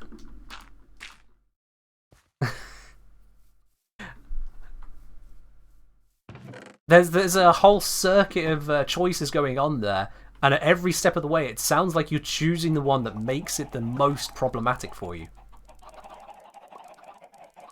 It really does sound like that. Either that, or you're not telling me the whole truth about what you do and don't enjoy. You want the blocks, but it takes so long to get the blocks. But you've already done the thing to get the blocks. It's just you can't use the thing to get the blocks because you're not using the thing to get the blocks. You'd have to build the thing to get the blocks because you want the blocks. But you're not going to get the blocks. But you want to get the blocks. But... Get them. You know what I mean? But at the end of the day, part of the reason for me starting a new world, I like to have everything accessible in that world. Cool. Alright. So you... Alright. I think this one's reached its limit. Honestly, Leanne, I think you understand everything I've got to say that. I think everyone else is kind of going, yeah, Ken, we've heard the points now. Leanne has decided that rather than keep what they've made, they're going to break themselves with a brand new world. And then with this brand new world, they're going to complain that this brand new world needs brand new things in it. Things they already made. Yeah, it's a beehive. I don't know if there's any bees with it. Sounds like a time to start playing creative? No, it isn't Pillbug, because you see they want the resources to come from their farms because they don't want to go mining for it and they don't want it to be gifted into them. Even if they built the thing that should make it. And the only thing they haven't done is kept their world open infinitely to farm it all. Like, I could just leave my computer open next to this iron farm all the time that I'm not using my computer. If this iron farm produces just 1,000 iron an hour, hell, no, let's go 100 iron an hour. I know it's got to be better than that, but let's say it's 100 iron an hour, okay? Just that, 100 iron ingots. And I leave that on and running every time I go to sleep, and I sleep for about 9 hours a night. So that'd be 900 iron a night, and we do that for a month, because it's been more than a month since I last streamed Minecraft. Hell, well more than a month. So let's grab out the calculator.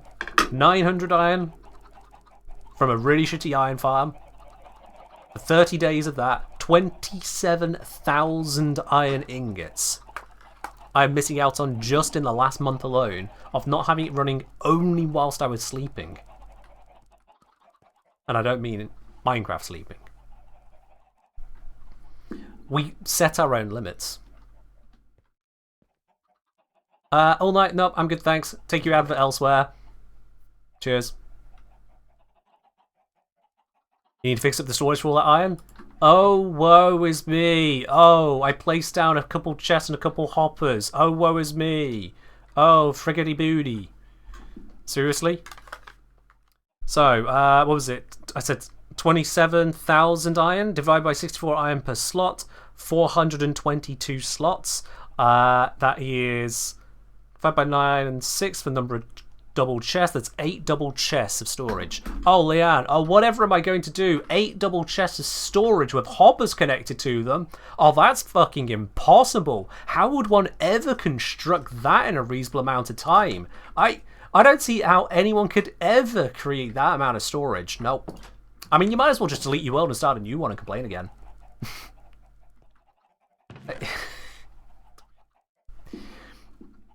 Where do you think this goes?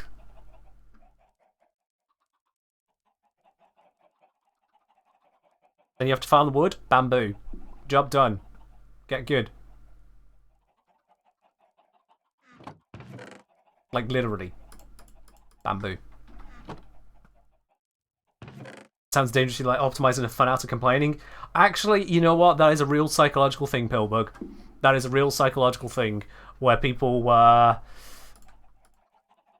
become so attached to there being problems that they don't seek the solution to their problems, because what will life be without those problems? What will their experience become then? That is a genuine issue some people have. I know you were joking, but it actually is not a joke. It's a real issue for some. Let's grab... Let's see, andesite, let's gravel.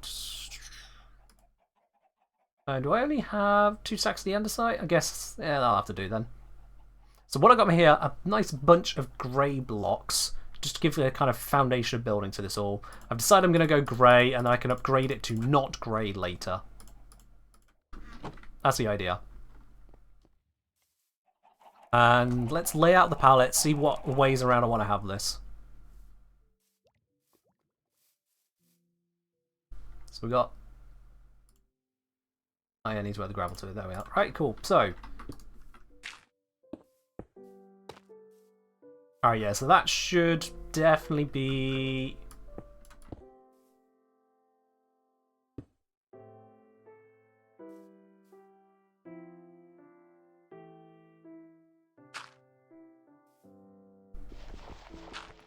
Go with that. Let's see. So we got...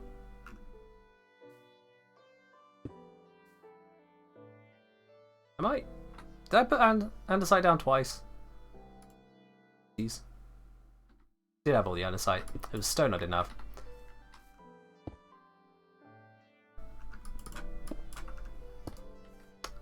That's darker, so I want it the other way round. Yeah. That should give a palette be good enough, and then that can transition into maybe even lighter white of some kind. Yeah.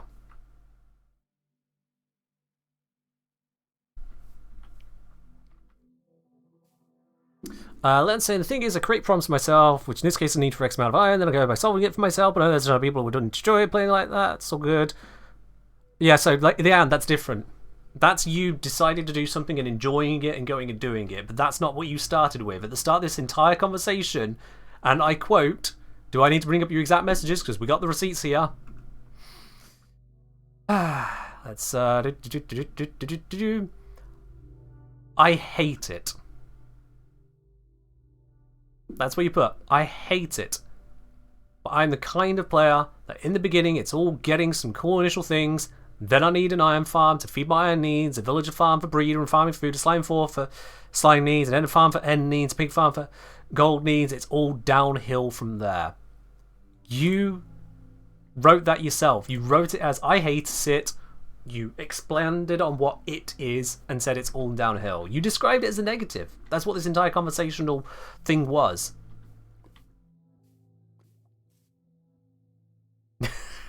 About it, you got hit by the bot on that one. That's beautiful. Alright, let's go here and then 1, 2, 4, 5, 6, 7, 8, 9, 10, 11, 12. Let's go something like that. 1, 2, 3, 4, 5, 6, 7, 8, 9. Well, yeah. That gives me 13 blocks long, so it's going to have an actual block center. It's 1, 2, 3, 4, 5, 6. That should be center. 1, 2, 4, 5, 6. Yeah, cool. Yeah. And then if I go twice, let's go 1, 2, 3, 4, 5, 6, 7, 8, 9, 10, 11, 12. 1, 2, 3, 4, 5, 6, 9, 10, 11, 12. It's just off the end of that. That's fine. Can work with that. Yeah, so I'm going to go with the apartment complex. I think that is the way to take this. And what I can do is I can have the villagers in an arc. So I can have an L-shaped building, similar to how this is L-shaped. I honestly, I like just adding a little bit of detail to a building by modifying the exterior shape. It's kind of ruined slightly by this construction on the outside, but I'm going to make that even more dramatic over this way.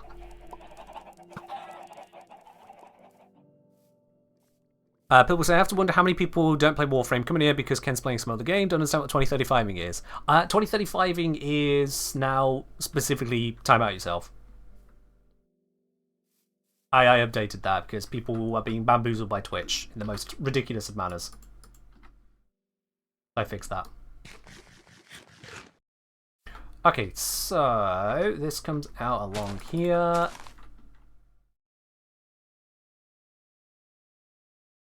I think that lines up to this spot here, right?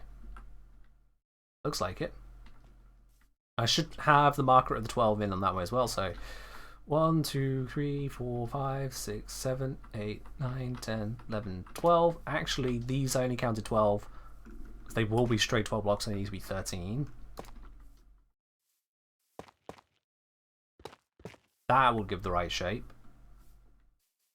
And then we'll continue it this way. So 1, 2, 3, 4, 5, 6, 7, 8, 9, 10, 11, 12, 13. And yeah, so this is going to need to be terraformed out of the way. I can fix that. That's not a problem. Yeah, 2035 is still 2035. It's just it's clear about the name of it because Twitch was, yeah, it was bamboozling. 1, 2, 3, 4, 5, 6, 7, 8, 9, 10, 11, 12, 13. Oops. There we are. So that is the shape of the footprint of the building. That L shape, and then we'll have the courtyard entrance, whatever here. We'll have inside the villagers set up with their trading posts, and then they'll have access to stairs which lead up to their apartments. I can even partition the villagers to try and reduce the number of them going to the wrong things or milling around too much. That should work out. Theoretically, that should work out. Let's move the palette over to here. So it is andesite, stone, brick, gravel, tough. Andesite, stone, brick, gravel, tough. Cool.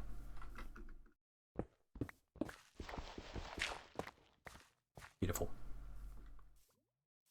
And now Twitch just said welcome to the chat room. Usually it says that when something broke. What happened? Alright. Yep, Twitch chat did DC'd for a moment there, but it's all good. Should be fine. I see you, Carmagin. I see you, Cosmo, yeah. Sometimes it just breaks slightly. There's no ethical consumption under capitalism, Mr. Colonizer Streamer, sir. Ah, you see, that is a very interesting topic. It is actually very political and kind of ties into why we're doing things differently here. But we won't go overboard on that because it does get very political. So, before I get overly constructing this, what I want to do is make sure that my planned setup actually works. Because I haven't done that. And you might be like, Ken, why have you done all of this talking and planning and not actually tested it? Because I'm a numpty. I'm going to test it. So what I'm going to do... What I'm going to do, let's see.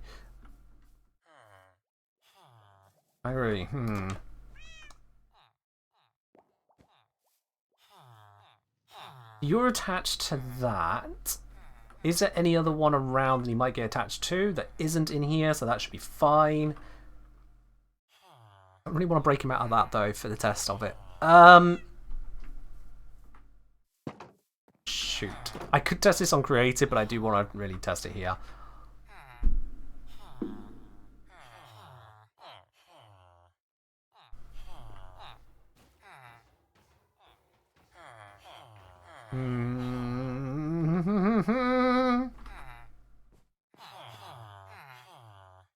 You know what?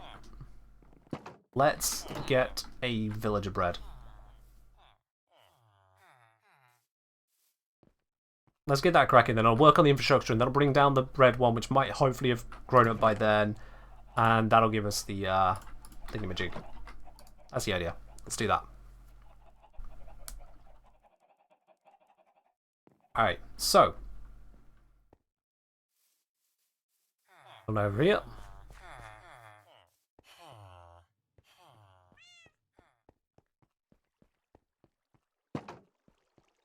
Y'all, have some food. That should be enough. That should be enough.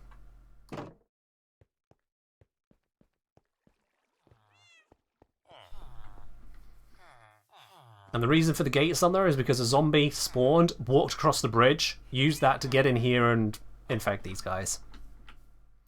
Do ethics apply to the Iron Fan villagers? There is no solution to that, Cosmo. I can either have an iron farm or I can have ethical treatment of every single villager. There is no solution to that one, so we're just going to walk past that. We're just going to walk past that idea. Right. Let me think about the actual setup then. So, I'm going to need to have my redstone tools and whatnot for this. Grab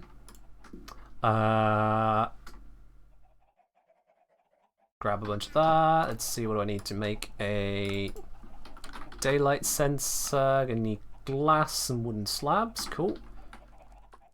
Shiny stuff. Nope. Glass is in its own one. Glass, there we are. No normal glass. Right. Cool. I can fix that.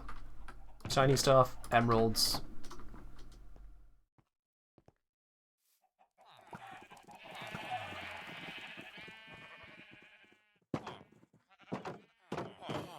Right.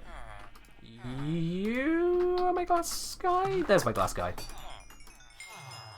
Cool. Glass acquired.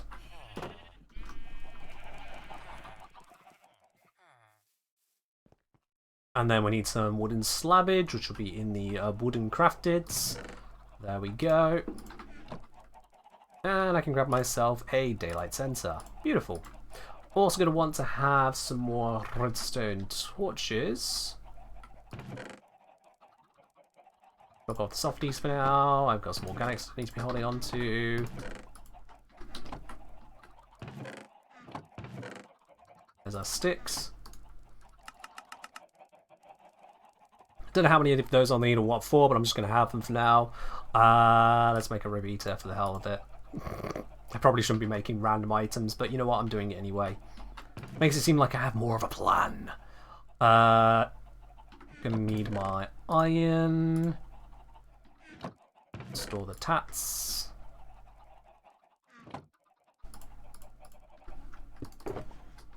This seems like a very smart idea right now. Store the blocks I'll be using that in.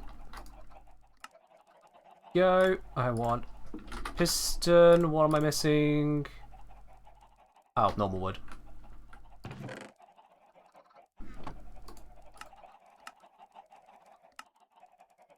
Now what am I missing? Cobblestone. I'm...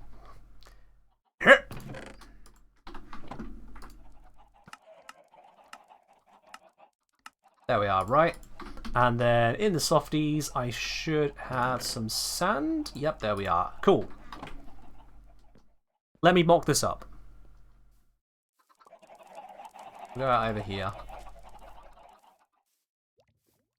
The idea would be, just going to use this as a placeholder for the item. We'll have pressure plates will be going there.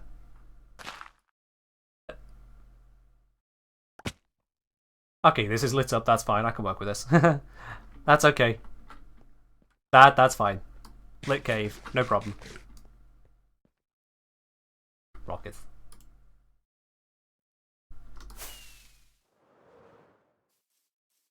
Okay. So I want a signal to be sent down. Might need a sticky piston for that.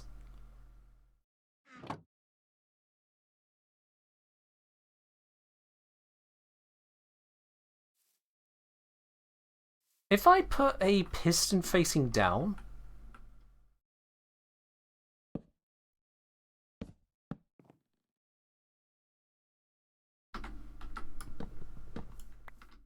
do I have that right here? Nope.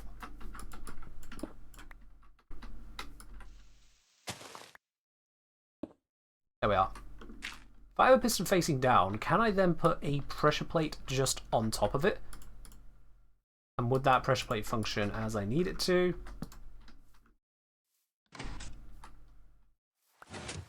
Yes, yes I can. That's good. Which means then... crafting table.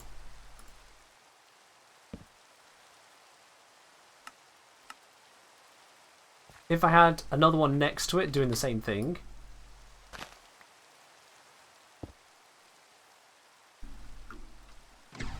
they do both activate. That's good. That's good. Okay.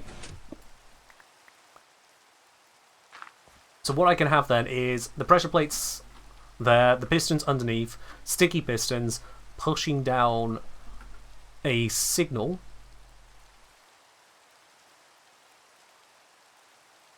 Or something to make a signal, I think.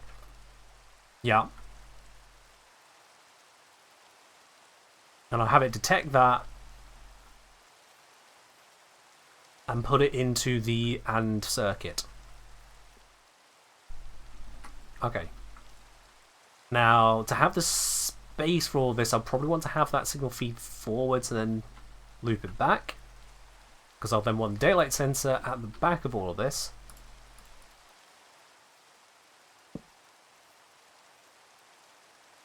And I could probably just have that down underground, whatever level I need it. Just as long as it has vision to the sky, it'll be okay. So let's construct the blocking mechanism.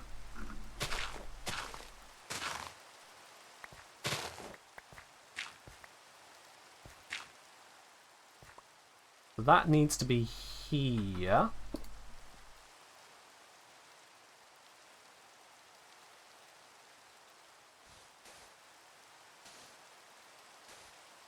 That was unintentional.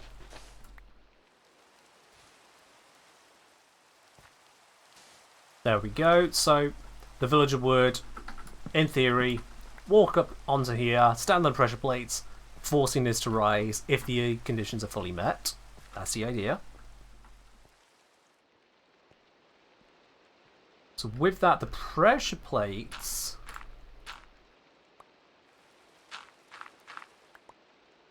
Pressure plates will be there. The pistons pushing downwards will be here. So I have a redstone block on it. That's my movable redstone source. Which means the redstone block, when it is on this block, that's where I want it to be pulling the signal from. And I need to then take that through into an AND circuit.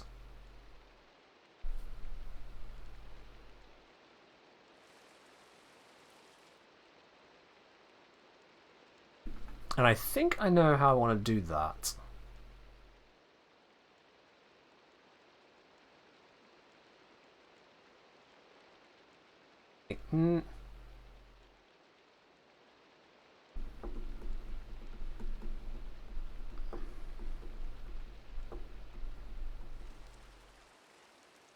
Yeah, what I could do is I could have the signal make its way into a block that would activate the piston. So I have it come down here to say redstone dust on here, and then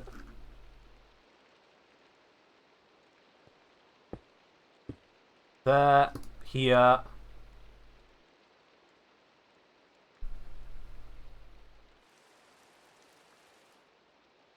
This seems unnecessary.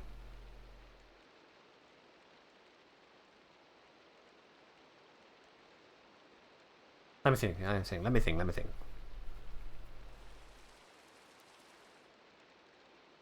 I am overcomplicating this.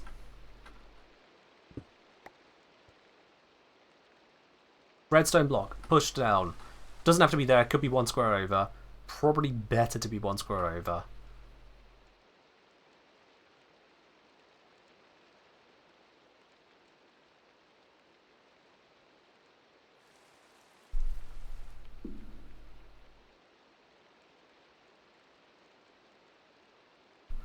Actually, if I have piston, pushes redstone block to here.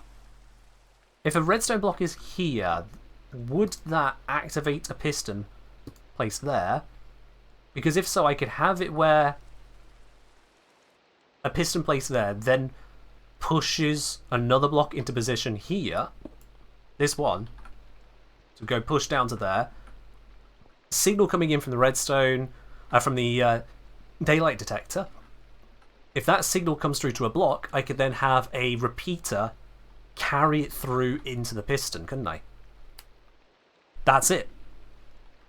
That's it right there. That would be my AND. Because if the villager isn't there, then we've got nothing to push down, and nothing to push down, then no issue whatsoever. But once the villager is there, we'll push that down, and if it is daylight, if it is daylight, the signal comes through, activates this, up that goes. That's it.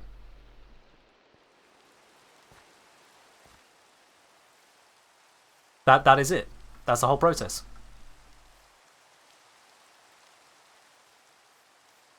I could have, for example, like a water fountain looking thing in the courtyard here.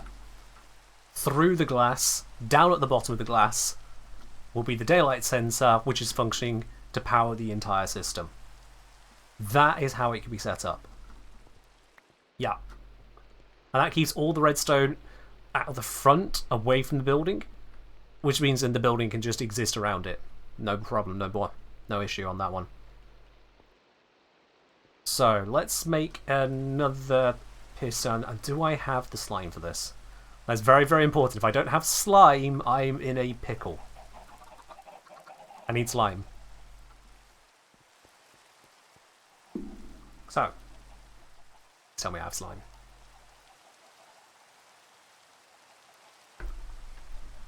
Because you can't make sticky pistons with honey, can you?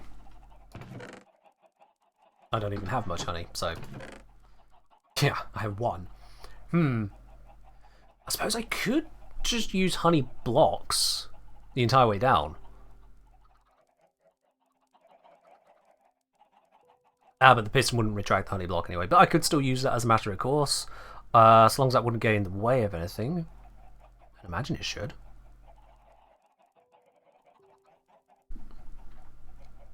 Alright, let's see what I have. So, do I have slime?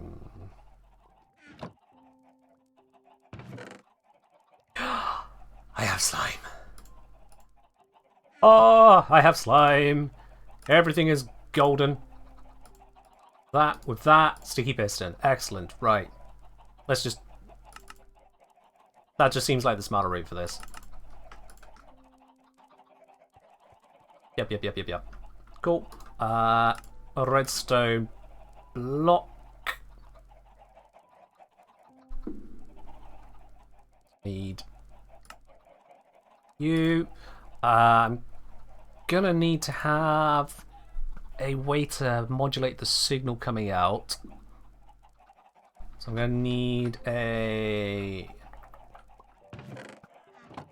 Okay. I think it's made from slabs as well, which I have on me. I need a lectern. How does one make that? Bookcase. Let's just go buy a bookcase.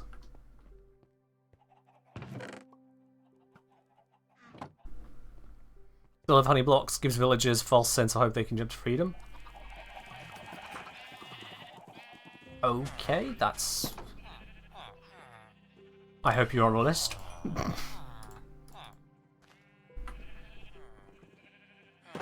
Right. We have our bookcase. That allows for a lectern to be constructed. There we go. And I have in my redstone stuff my lack of comparators. Shit.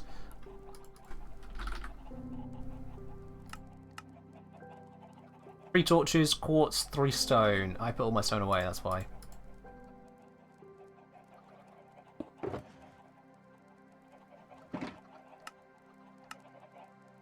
There we are. Right then. And I need a book.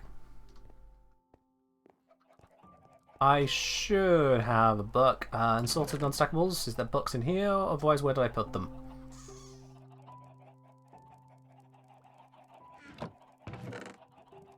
I have leather, so I'm just going to make a book. Honestly, that's just easier. Organics. There we are. Paper. Book. Job done. Right.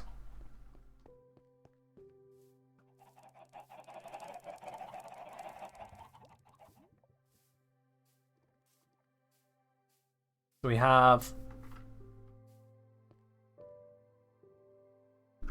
remove this, remove that, remove that. That piston doesn't need to be there.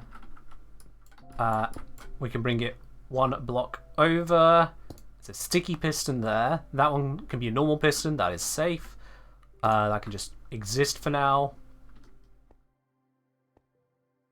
And then we go redstone block here.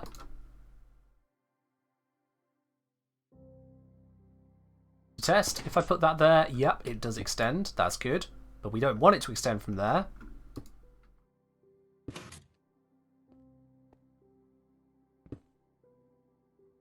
What?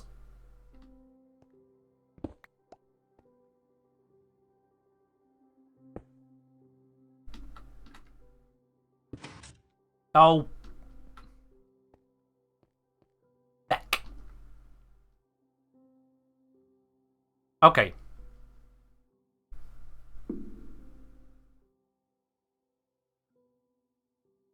This is one of those weird Minecraft mechanic things.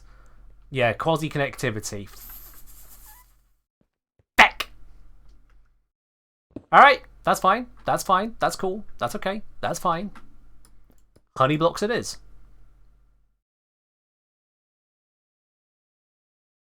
Honey blocks it is. I'll put honey there. Two. Oops. Whatever. 1, 2, 3. Yeah, 3 honey is what I need. And then a block on the end. And when that extends, it'll just push the block down to here, which is what I need. That's fine. Over this way is where I want the...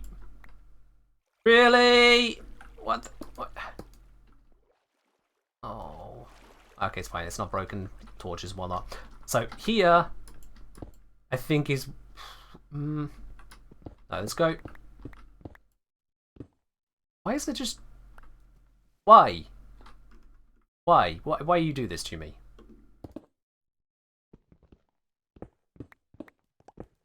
Stop! Why? I'm here making a redstone contraption and this is here? Oh. Oh, it's not even tiny. It...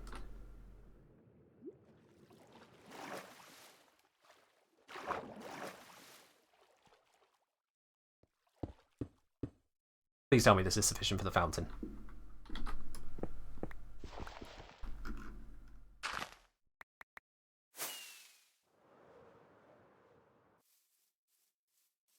Oh, it's right on the build line. Okay, so I actually want it to be more like here, to be honest. Yeah, so let's go this spot.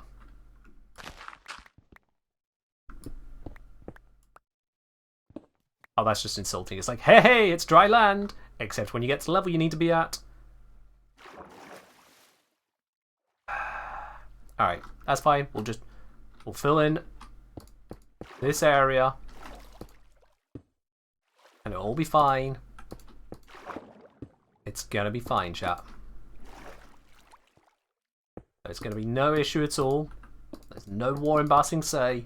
We're fine.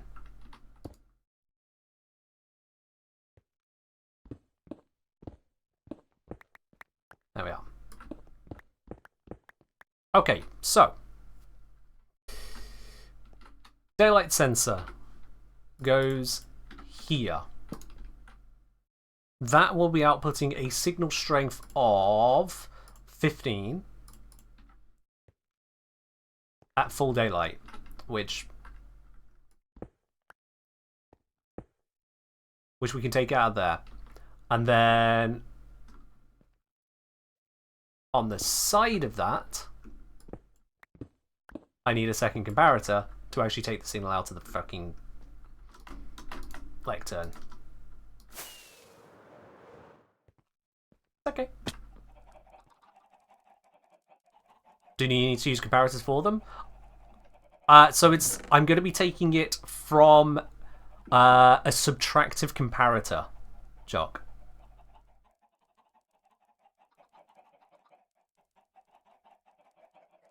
Yeah, because I need to have I need to have it at 15, and then I'll have a lectern at 14, so that I'll get a signal of 1, which I can then repeat and enhance into 15 again, just to transmit it far. But it means then as soon as daylight drops anything more than 1 below maximum, which I know will include rain and time, that's fine. If it's a rainy day, the villagers take a rain check. But if, because we can sleep it away, it's fine.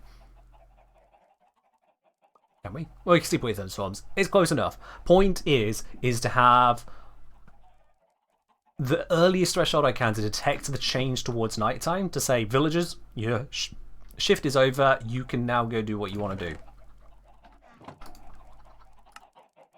And so I'm detecting that moment. Let them out.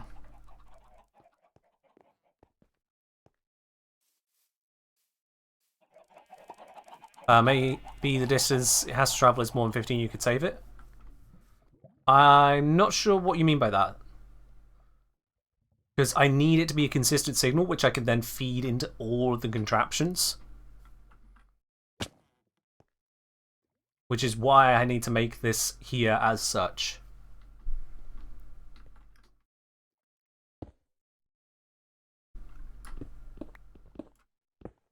This is all the signal generator here. So this spot right here, I'm just remove these. This spot right here is where the lectern goes. Boop. And then I can put a book on. It needs to be book and quill on it. Ow. Ow.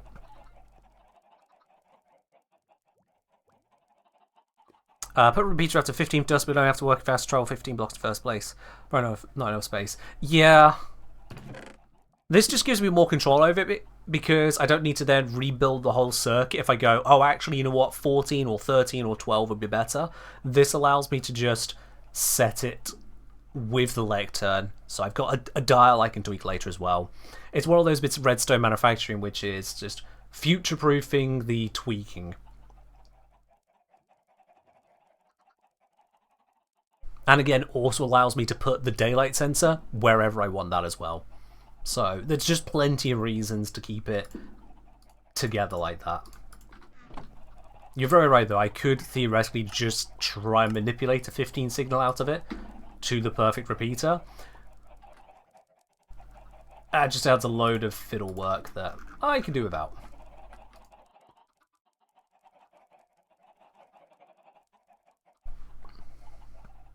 Right then. Now I've got the book and quill. And we can drop ourselves down here again. That goes on there. No, it doesn't. I need to make it go to page 14. Done. And then we have the comparator, which gets a signal of 14, shoves it into here. We should be at full daytime. What? Light 15.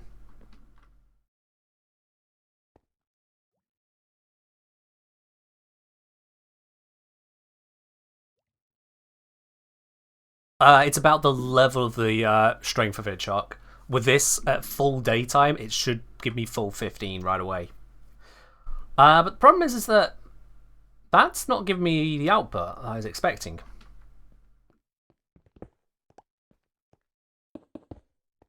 That's not giving me any output.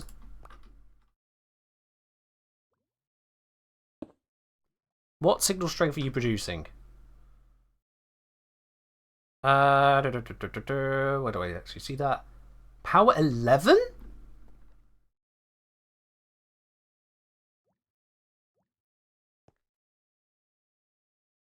Need to set the page while it's in the stand. Actually, I needed to type something as well.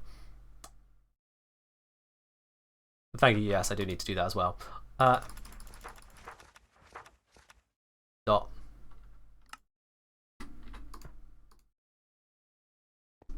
But why is that power 11? Now it's power 12. Wait, but I thought...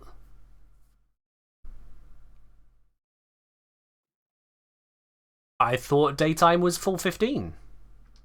Once you got 15 light, you got 15 power.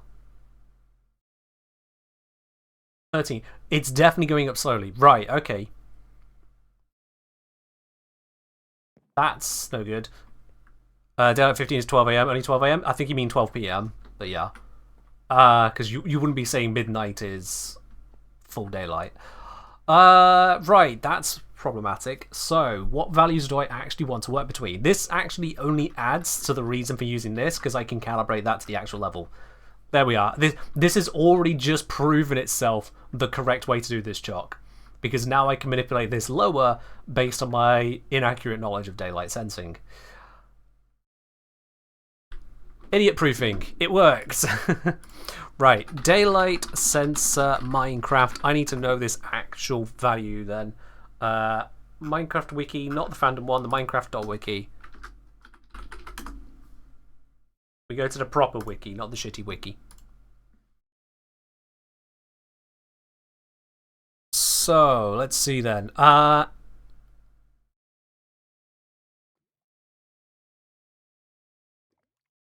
clear.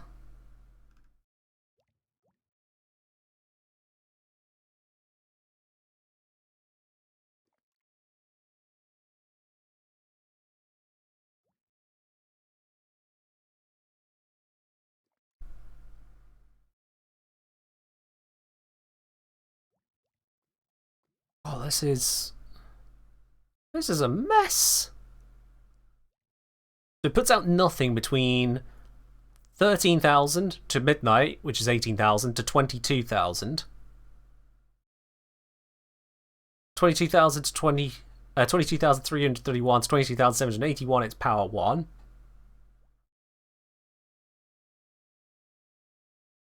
So then 23,069 is power 2. The 23,296 is power 3. 4, 5, 6. Okay, I just need to know the value when I wake up. When I get out of the bed, what power signal is this giving off? That's the actual number I need to know. Because when I get out of bed, that's when the villagers will get out of bed as well. No. I need to know the point at which the villagers would want to go to bed. Okay, so what time do villagers try to go to bed? That's the question I need to ask. What time in the Minecraft day do villagers go to bed? Beginning of the Minecraft sunset, yep, which is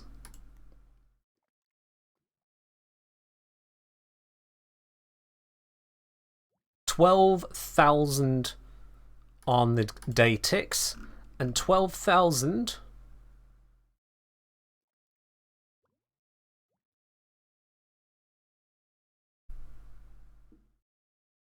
that right?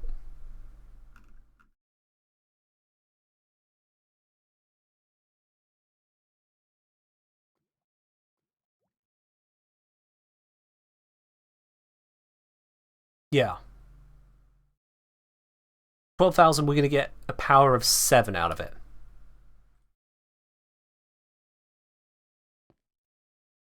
So when this is power 8 or more, I want there to be a signal out. I don't have another repeater on me. When this is a power of 8 or more is what I want to signal out. So I want this to be on page 7.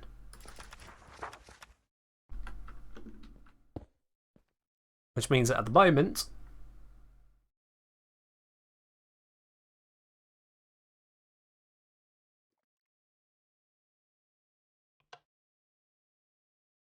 mode subtract, power 8. There it is.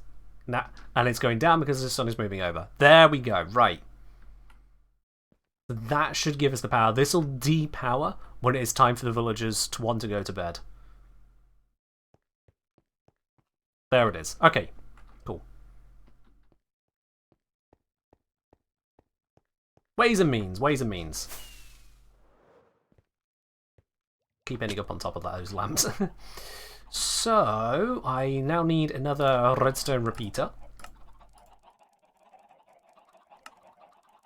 Carry that signal forwards. And then...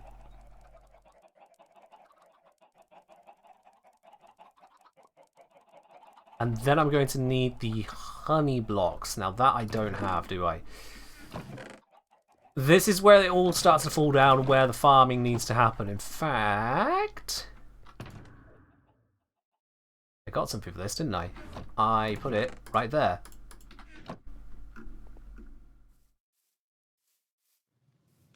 So for bee safety, because last time I had this, bees perished.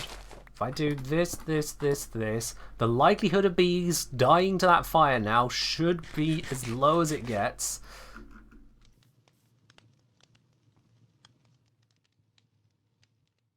Yeah, the bees that were here, they perished long ago. Don't know what happened to them. If I get rid of that now, I think that just broke it. That was dumb of me. We have bees again. So they should do their little spinny spin existence in there and then get to honey making once again. It's good. And if I go grab the other beehive that I saw over this way, I can expand them as well.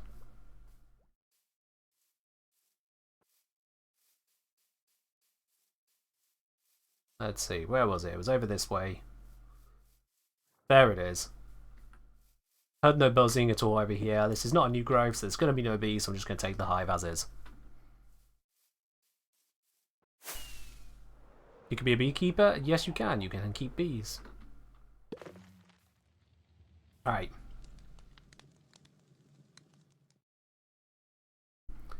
Pop that one on the side of it. And I'm going to go make another campfire. Oh, but I have no idea what you even mean by that.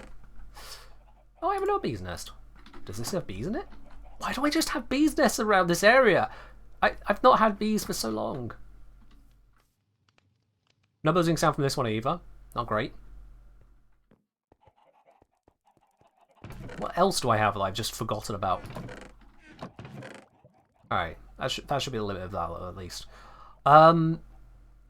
I need a campfire. I was hoping that I might have a campfire. Evidently not. Campfire. 3 logs, 3 sticks, coal. Got it. Logs. Birch. Who cares about birch? Coal. Shiny stuff and coal. That works. Boop. Now I think about it, I actually need another because I found another beehive.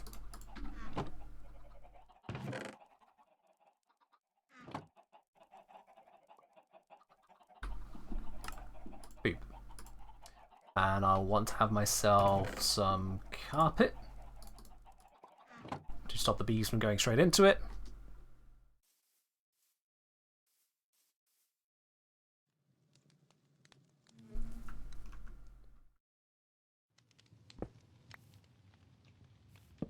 Babbly bap.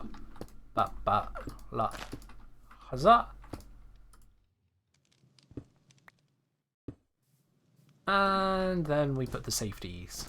There we go. I should do that. I should probably have lined these beehives in such a way that I can more easily see. Let's... That should allow me to do that. Yeah. I go... Good, that didn't piss him off. There we are.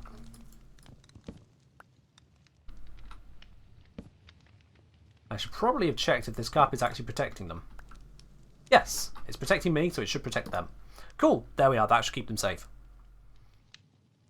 So the smoke allows me to interact with the hive without pissing them off, because it makes bees just nicer, basically. It stops them being so aggressive, so it allows me to harvest the honey without them coming out to murder me, and in the process, murdering themselves. Hello, Match Taters. My day's going well. Thank you very much for asking. Hope your day has been well as well. Or at the very least, hope you've got yourself a good weekend lined up. For those of you in the UK, of course, it is upcoming Mother's Day as well, so don't be sleeping on that. Set out a little bit more flourish for you. So I should have 2 bees.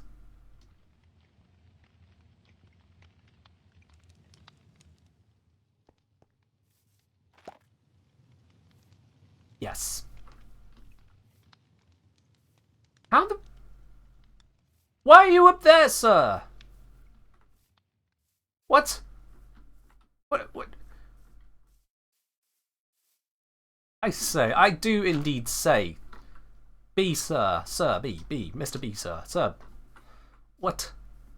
I mean, there's a little bit of flower action up here, but like, all the way up here? What possessed him to go this far? There's nothing.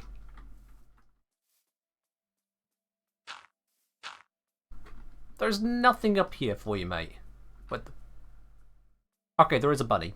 If the bee wanted to say hi to the bunny, then fair enough. I can't complain at that. Yeah. The bee wanted to say hi to the bunny. That is my official conclusion here. Where are my bees? I don't want to cage them, but they're so dumb.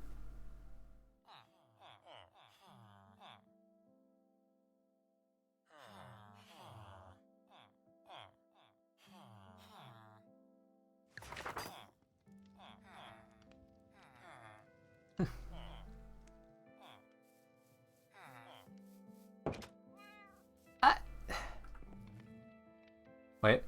Are they back in the hive? They might actually just be in the hive. Yeah, I think they're just in the hive. Okay.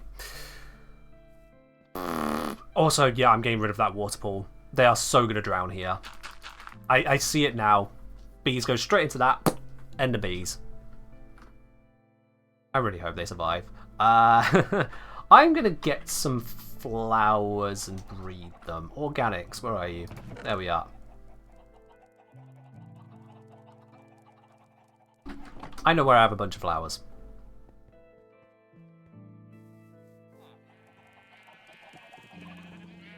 Head our way in here. Hello. Finally, the other use of this farm. Oh, hey, that villager's done. Wonderful. I'll put you to work in a moment.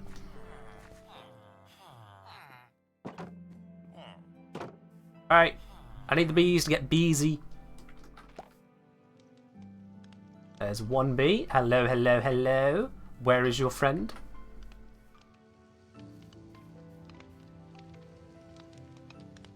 That is uncomfortably close. I'm so glad bees are not this big in real life. Like, could you imagine? Look at the size of this thing. It would be that big. That'd be terrifying. That will be terrifying. Please, sir, where is your friend? I brought the 2 of you here together. Where is he? Or she? Or they? Honestly, however you identify is fine with me, but I need to know where they identify. Because right now I'm identifying you as a problem.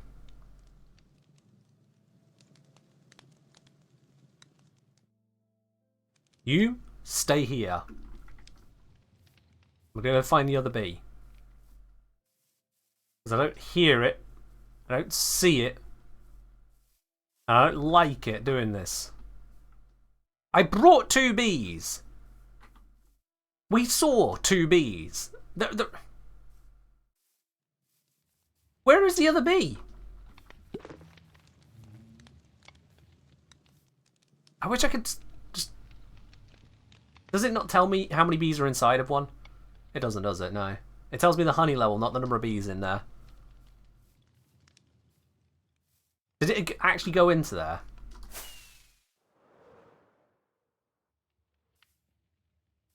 That was the worst flying I've done.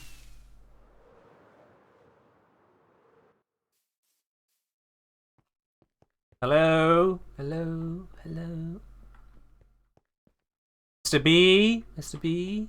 Mr. B? Ah.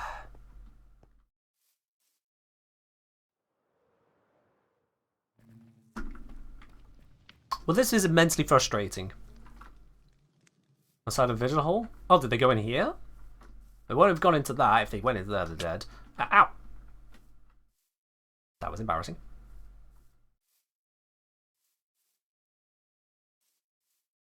Do any Minecraft mobs have a gender?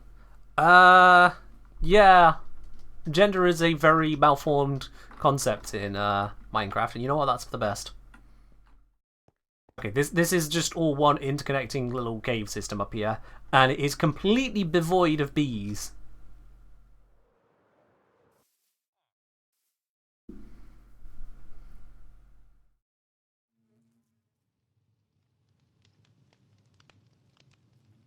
I have been betrayed. I do not believe it. Bee pun.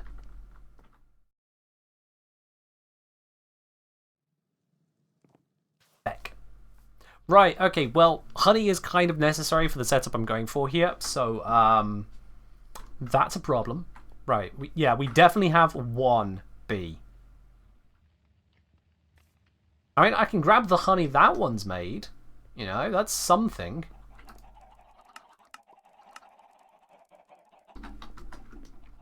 I can get a honey. There we go. It's gonna be a bit of a slow process. Isn't there a pie chart of mob proportions in the area? Maybe. Maybe.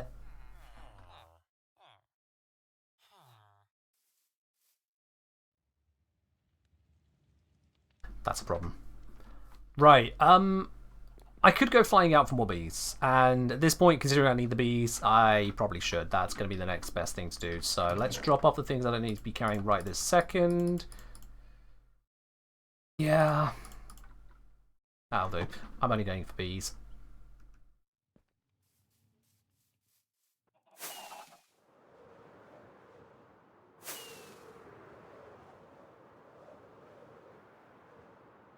Alright. Birch forest. Birch forest can have beehives.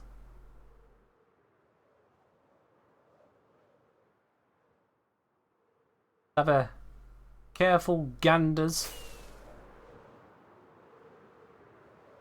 No, don't think dark oak forests spawn beehives.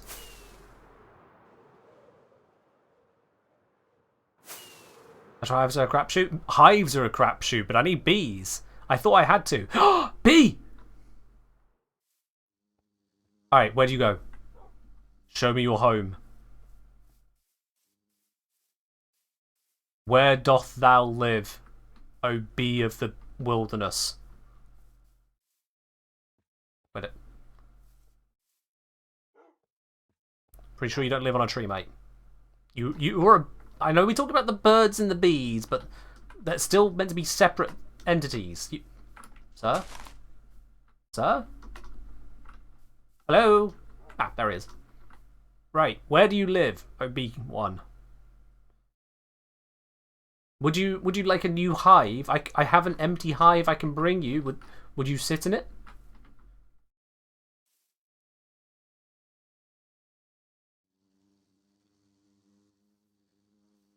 There is a very excited fox. The wildlife out here. It's a nice little selection. But I still want to know where this bee is going. Come on. Oh, yes! Yes! We found its hive. We got the bee. We got the bee. Ow! I smacked my face in excitement. We got the bee! Alright, coming into land. That'll do. Very graceful, if I do say so myself. I needed that axe. No, I need the pickaxe, because the pickaxe has the silk touch. So,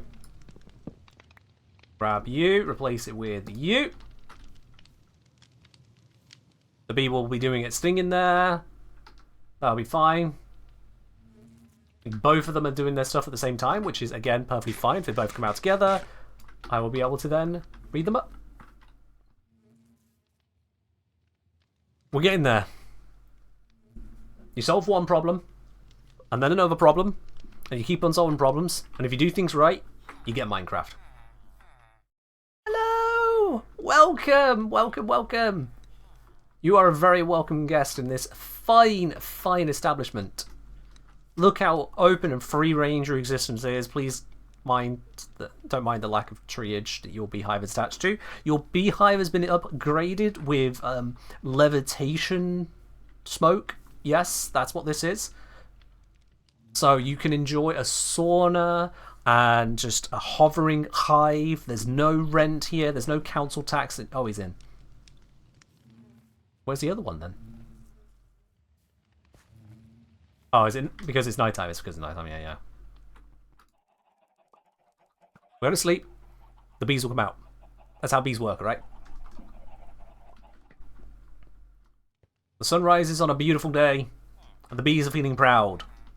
Watch them come out.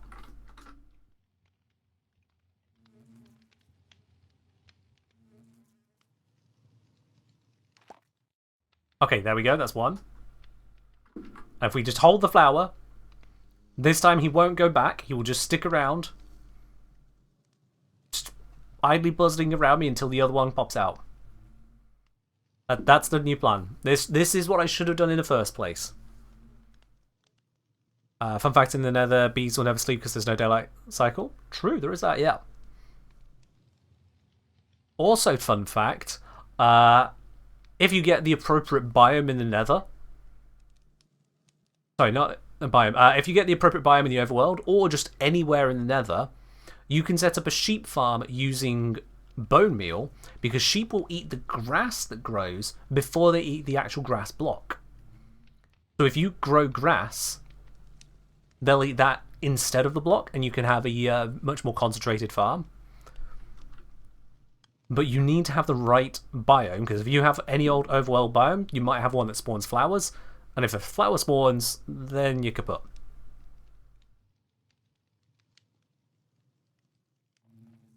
Oh yeah, I'm not going to take villagers into Nether. Nope. Nope, nope, nope. That is a recipe for disaster. Come on, bee. Come on. I know you're in there. Please. Come on. I just need to breed the bees. Yes! Yes, yes, yes, yes, yes, yes, yes, yes! Ah!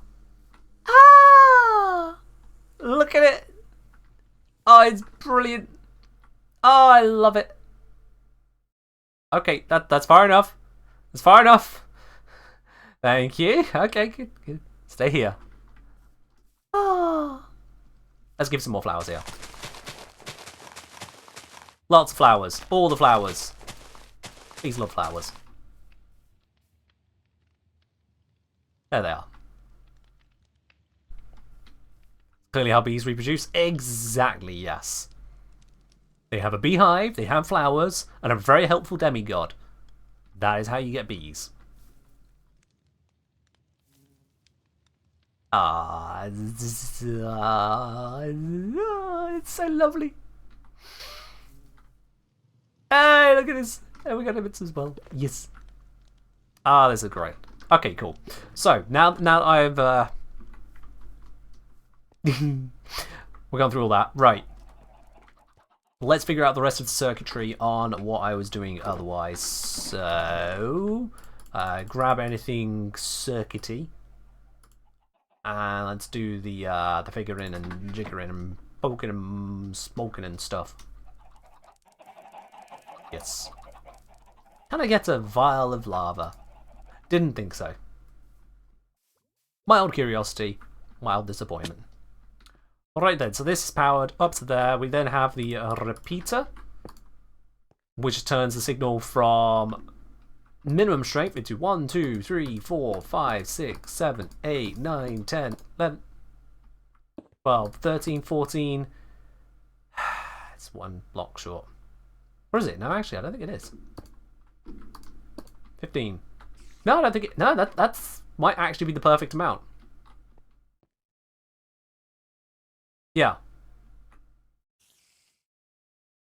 Yeah, because where this will push down the honey The blocks, all the other good stuff in the area. Specifically to the honey and the blocks. So we'll have that push down 3 honey blocks and 1 normal block. Normal block will go there. That will power this. This will go up. And there it is. There it is. That is how this functions. I could not have chosen a better spot for the initial demonstration on that. Could I? Right, let's seal up this because that does not need to be exposed. I just about reached that, and then there we go. Got this here. We'll go. Where's the pressure plate gone? Or did it only have 1? No, it's really had 2. Yeah, I'll just make a new one. Whatever. Gonna be using plenty anyway. That and that. There we go. Warframe YouTuber plays Minecraft. I do from time to time. Yeah. Still plenty of practical problems to solve.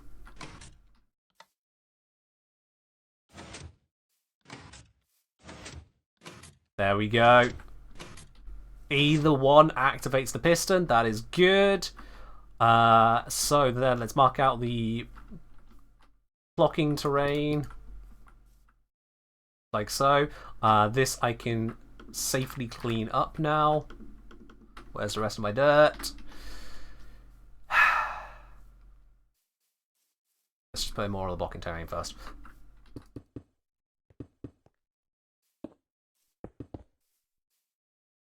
There we go.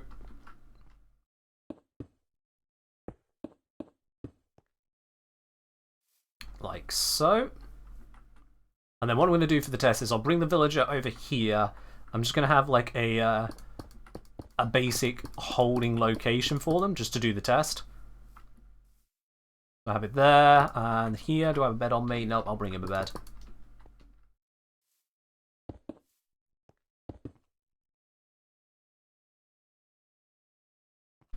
That's fine, we'll just... Again, all just testing purposes right now, so I don't care about how it looks. I just care that it works. I'm going to give him a little extra space over the other side to prove to me it doesn't work. Because I don't just want to make it work, I want it to be as seemingly free range as possible. That's the idea. To have all the appearances of free range. But he'll still want to end up over there. Hello Puzzler, how you doing?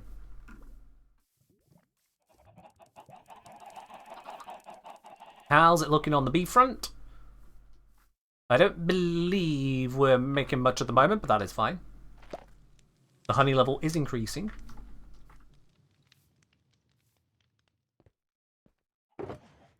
Yep, so we'll grab you lot.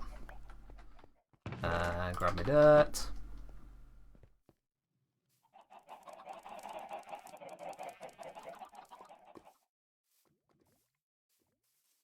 I still need to bring the villager over here, which, as everyone knows, is a truly riveting experience, fraught with no issues whatsoever.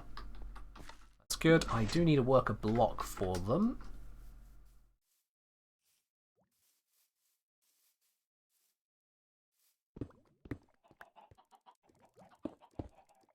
Yeah, that is definitely the way I'm supposed to do that. Right, workstations. I don't have any created.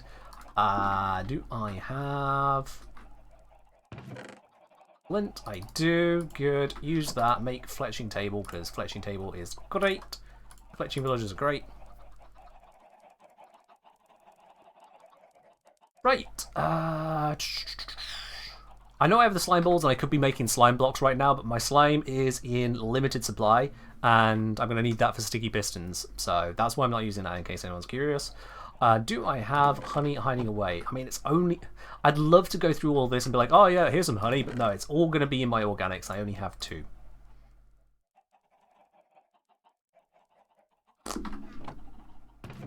Three.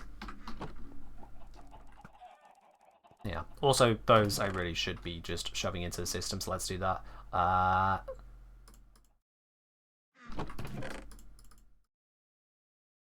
Go on through the system. Okay. Yeah, oh, gonna have to wait on the honey. That's fine, but what else do I need? I need the redstone-related rails. I need to bring the villager over. I don't think 25 rails is going to be a bit enough. Let's get some of that shiny stuff. Let's get some of our stickerinos, and let's get more rail action going. There we go. And then I've got in the redstones, I've got the powered rails, and yeah, I've got redstone blocks that'll work for powering the rails. Okay, let's set up a route for the villager. Grab some more stone. Plan out the route here. I think... yeah, that's currently set this way. If I take out this and this...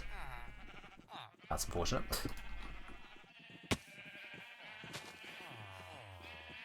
No inventory for that. Let's just store redstone-y bits for the second. That'll do. Hello, weird dude. Welcome on in.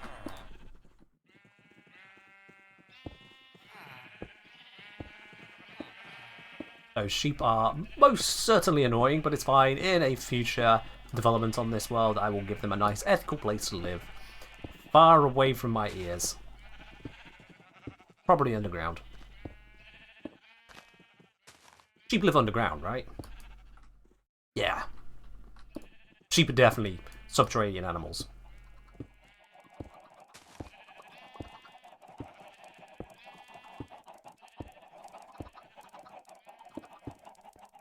There we go. It gives us some root.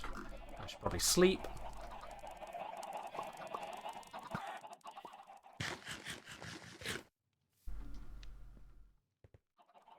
Oh, we'll be fine around a potato.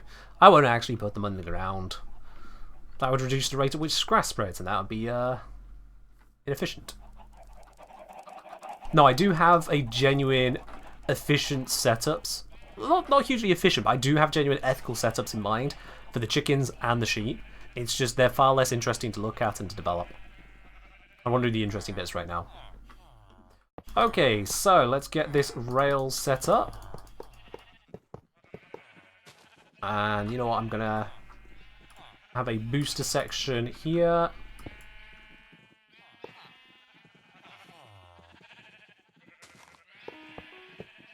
Sorting system has finished sorting, that's good to know.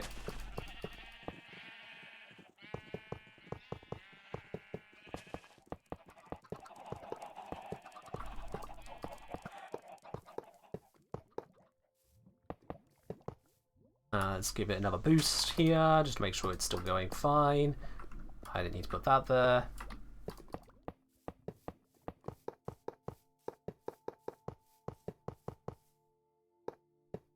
There we go, beautiful. I think light level has something to do with grass spread. I'd imagine it does. Anyway, that is all we need to do on that. I need a minecart. For that I need iron. Luckily, I just happen to have a chest of it. There we go. Minecart acquired.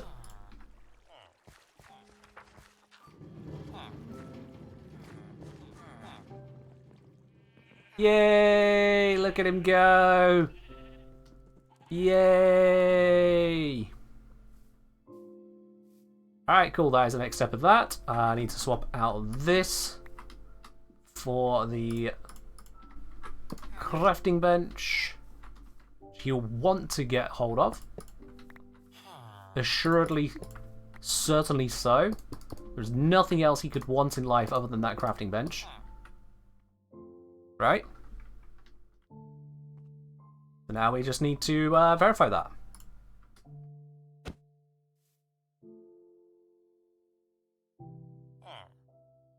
Crafting bench.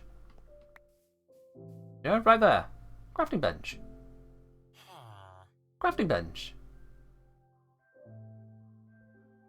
Please.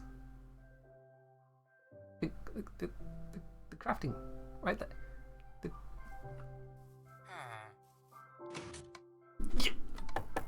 Yes!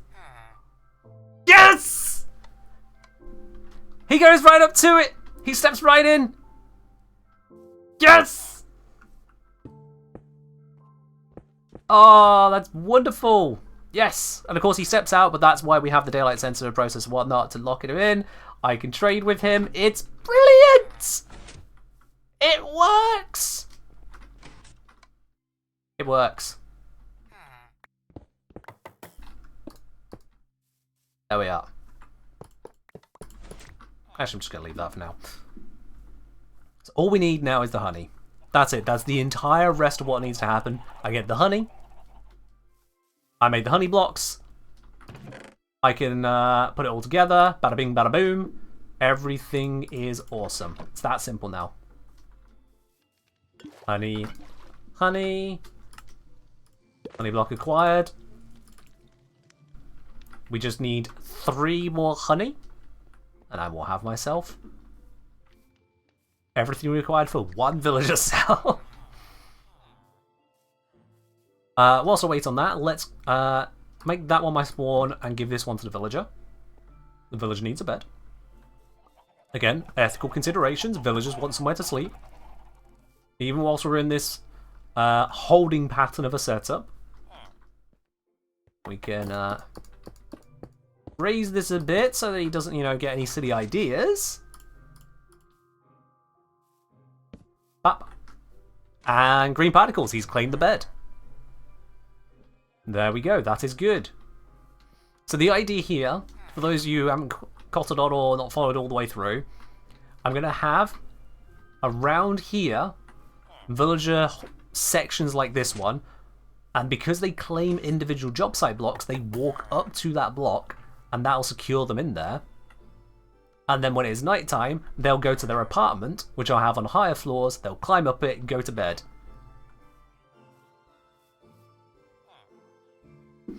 Random Potato saying, careful to prevent access to workstation through walls. My villagers use beds and possibly workstations through walls.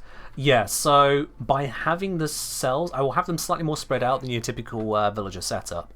But by having the cells around, as it were, they will have to come through there onto one of those 2 blocks to reach the job site. We saw it in the first place. To actually get to it, he had to step onto at least that. And by stepping onto it, the sand will go up behind him, holding him in position. That's the plan. Cheers, weird dude. And then when it becomes not daytime, the sand will drop down at the same time that the villager decides it now wants to go to bed. And it makes the whole thing seem much more alive, because they'll actively migrate in and out, but at the same time, rather than like a village setup where you're like, where's my mending villager walked off to? I have no idea where he is now. During the daytime, they will go to their assigned block and stay there. And of course, the villagers that don't have jobs won't go to the blocks because they don't want to. So the only villagers that will be there were the ones that want to be there. Might worry about baby zombies? Yeah, so this area is not going to be set up in such a way that a zombie can come through. This is just proof of concept so far. I will absolutely be securing the entire apartment. Because, of course, a good ethical setup is one that includes security. Because if you don't feel secure in your life, you don't have a proper setup for your home. A house that feels unsafe is a house that needs to be improved. So, we got the setup. It's gone to work. There we are. You engineering even Minecraft? Yep! I'm a engineer. Engineer solves practical problems in minigames. Hell yes. Alright, so now it's all just a waiting game for the honey.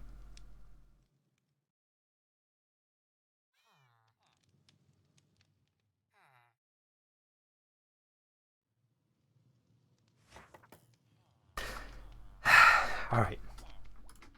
I suppose I can attend to other little bits and pieces whilst we wait. I do need more golden carrots. Please ignore the sounds of golems being destroyed. Golems definitely do not have souls, and therefore we don't need to worry about them.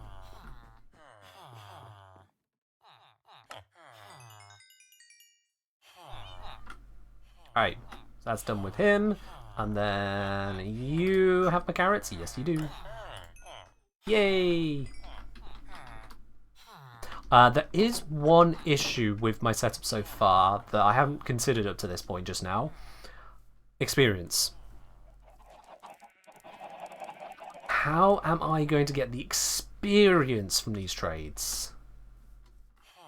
I mean, I could use fence posts. Yeah, I could put half slabs here, couldn't I? Yeah. That'd be fine, wouldn't it? There's a half slab there, the experience will fall out of it. That'll be fine. Yeah.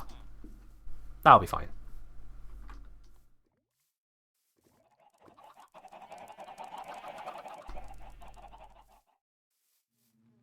Alright. Y'all, take care then. Thanks for sticking by on the stream, and I'll catch you on the next one on a Sunday from a Warframe. Alright, come on bees, come on. Do your things. Be beautiful.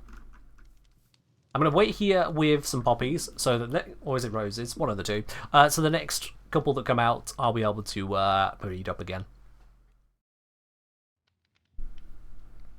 Wouldn't even need to half slab, just removing the bottom block to see the XP. When you say, oh yeah, I see what you mean in there. I'll be honest, just removing the block outright would look a bit funky. I would want some way that kind of fits into the setup and design. Can a hive hold more than one bee? Yeah, I think each hive can hold 3 bees maximum. I think that's what they can do. So that's why I'm not looking to expand any further on the hives right now, is that this can take up to 9 bees just as is. And then there are ways to automate the farm and make it better, yada yada yada. Trapdoor? Yeah, trapdoor could be an option. I'll figure an option, Solomon. Don't you worry on that. I will absolutely figure an option that works best for how I want it to look. And trapdoor is probably going to be the answer. How do you harvest honey without destroying the beehives? So that is where you use glass bottles, and it's why there is smoke under them right now. So a smoked hive means that the bees are docile, they won't get aggressive, which means you can then use shears to get honeycomb, or a bottle to get honey bottle, only when the beehive is full. I think it came out and then went, oh shit, it's nighttime. Alright. Would Chroma be as tanky in D&D as he is in Warframe? Not as tanky initially, but he does have abilities to enhance his defenses, yes. You just wipe the bottle out? Yeah, you just take the bottle, right click. Again, you need to have the smoke under the beehive, otherwise the bees in the hive will get aggressive. Yay! We got more bees. The population grows.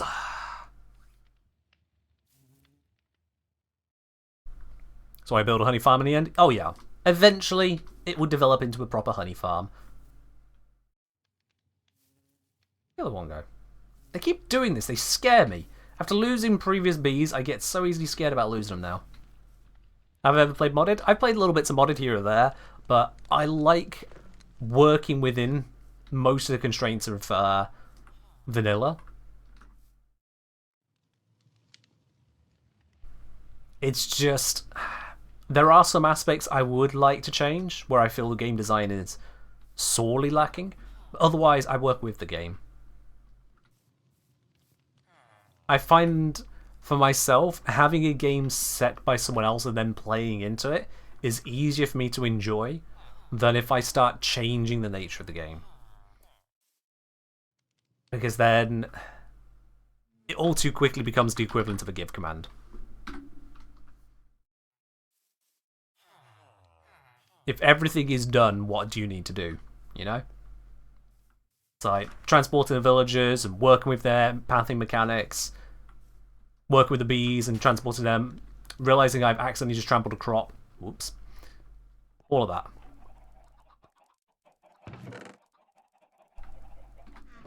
There's nothing wrong with the mods and mod packs in general. It's just my particular preference is that usually with games I play them vanilla until I've expired what vanilla can do for me. Or exhausted, not expired. Exhausted what vanilla can do for me. Just fix that. There we go.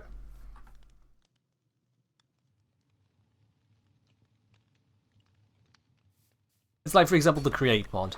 The Create mod adds a hell of a lot of options you can do, but it also removes a lot of the challenges that vanilla places upon you. It gives you new challenges and new things to build, absolutely, but it replaces a lot of the stuff that came before.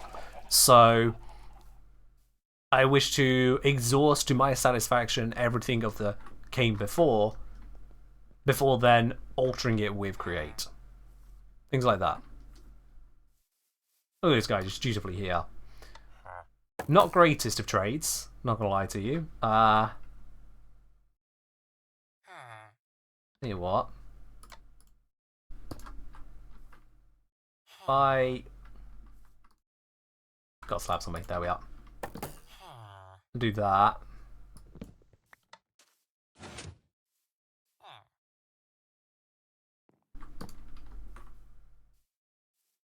He detects it, he comes in again. There we go. Wait, no, that's not the one either. I had sticks and arrows.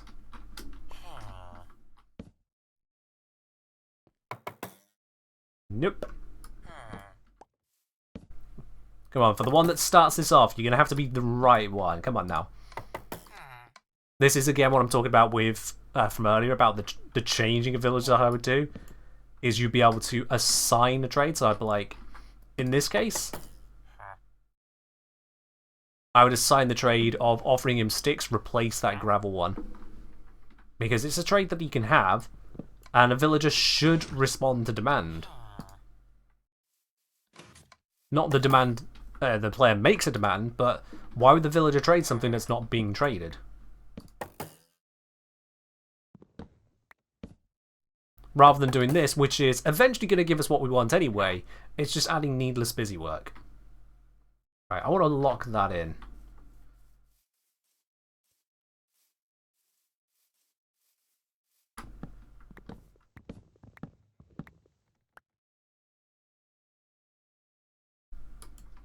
There we are, got the sticks for it.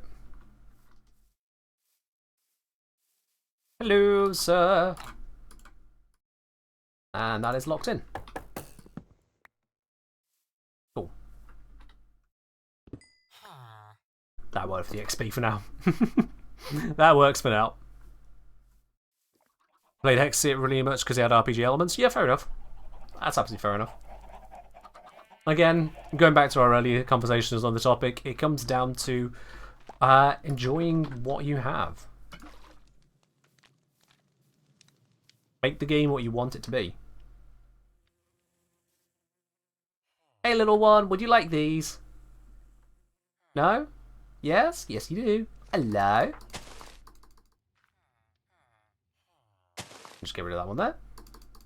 That should be enough. Off you pop.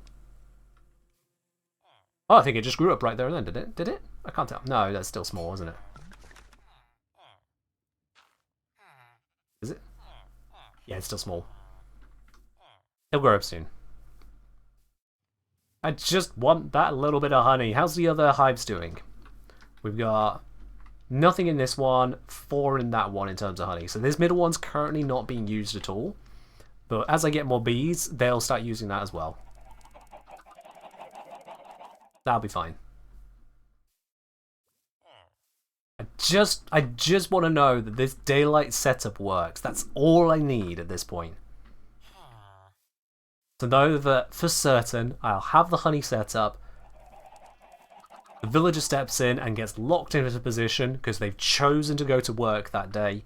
If a villager gets up, out of bed, and just wanders off and never comes to their job site block, they're taking the day off. They're not going to work. That's fine. They're self-employed. I assign them their jobs. They chose to take those jobs. They responded to the available options around them. So it's all perfectly ethical. I give them somewhere to live. Give them facilities, amenities. And in exchange, when they choose to come to work, they stay there the whole day rather than wander off around the village doing random shit and getting lost. That makes sense? I think it makes sense. And this is just going to be an unfortunate fact of life.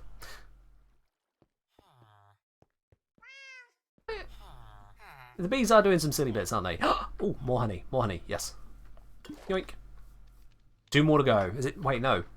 1 more to go. 1 more. Yes.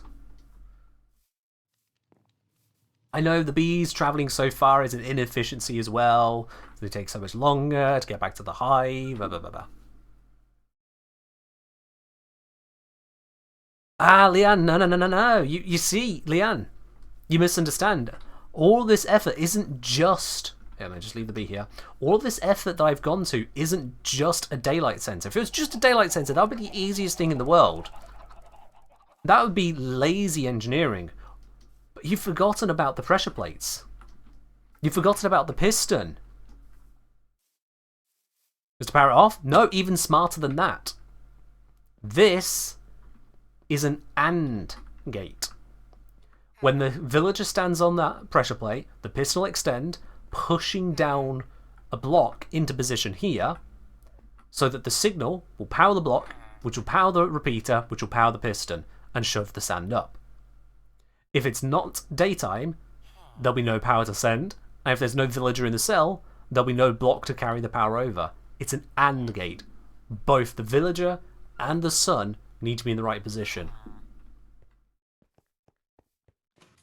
It's ultra basic redstone. Really, really simple stuff in that regard. But it does what we need it to do. Do I have any glass on me? I do not. Is there glass in here? Yes. Good. Right. Just to stop anything untoward happening.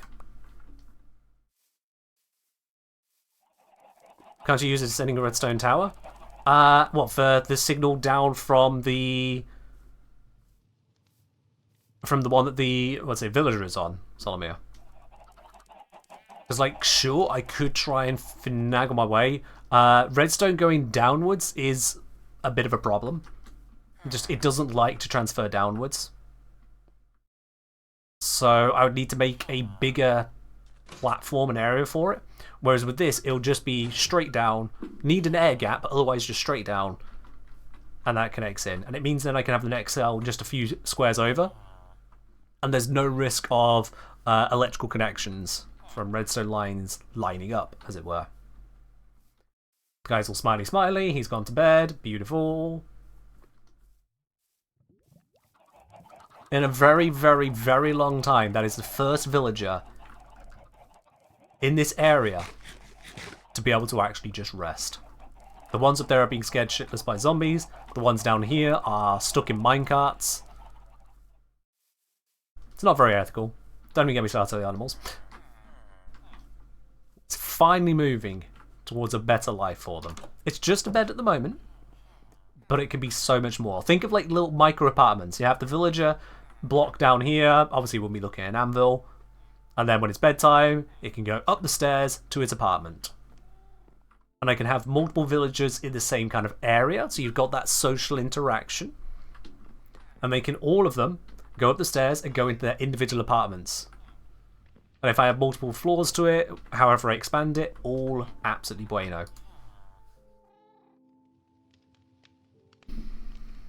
I just need the bloody honey. Give me the honey, please! Oh, I should have sorted out these bees a long time ago. Oh god, it's not... It's on level 1. Ugh. Oh, sorry, didn't mean to distract you there. You get back to work. You do your thing, bee. You do your thing. Could save on honey? Yeah, and then cause more problems down the line. Unlucky enough, needs more bees. I'm trying to get more bees! Speaking of, only one came out of the hive. Right, I'm greenhousing them. I don't trust it anymore. I'm greenhousing the bees. Where are the rest of them?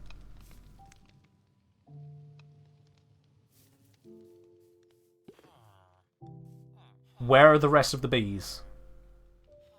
There should be 4 bees.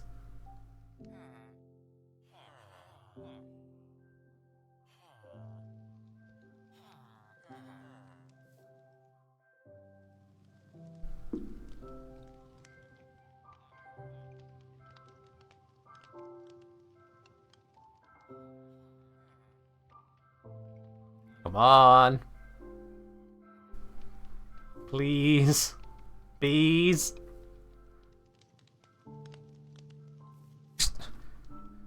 I wish I could see inside how many are there. I think if I pick them up, it'll tell me, right? If I get my Silk Touch on the one that's got none in, because they're just not using this hive at the moment. Right. Well, that's stacked, so I know that's got no bees in it. How does one see the further tags? Is there a thing I need to press for that? Or would I need a mod at that point?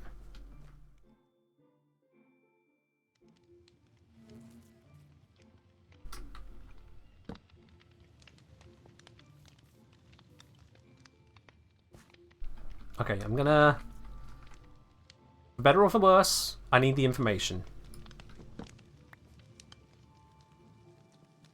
Well, that gave me no information.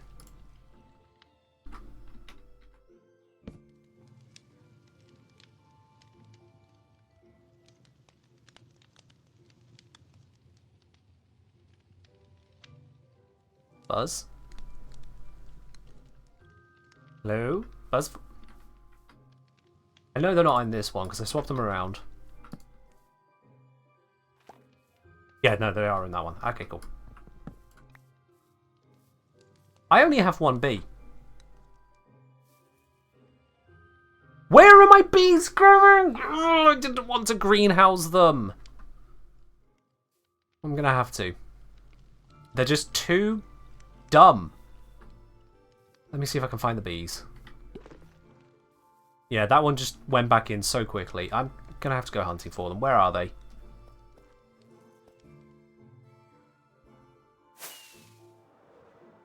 So I'm giving my bees back. I worked hard to get those bees.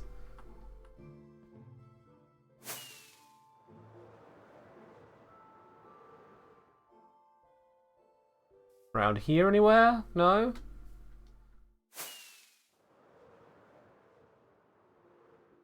Gods. Oh, bee! Oh, I see the issue. I live in Flower Valley. There are an absolute fuck ton of flowers. They're getting lost. Come on, bee. Come on, back you come. I'm gonna have to greenhouse them. I didn't want to do that. But it's the only right thing to do.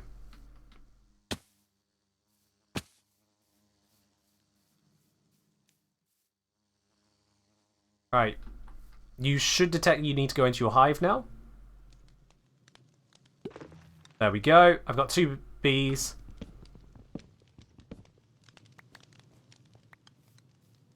We'll hold them for safekeeping right now. Small thing for Warframe to aware. New bar item this week, like last week, is an old event reward. Yeah, I looked at all the mods and weapons. I've got all of them, so I don't fret. I've got what I need. Right, so what I need then is to pick up these. Let me sort my inventory out a little bit here. So not that beehive. Wait.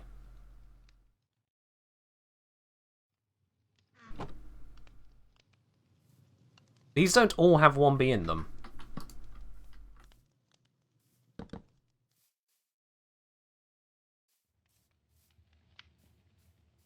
Where's B2? I thought...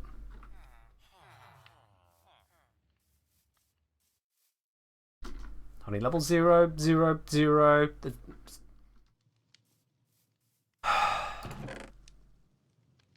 Are all of my bees... Is this got 2 bees in it? How do I tell what the MBT tags are, chat? I need to know if there's 2 bees in here. I need to know.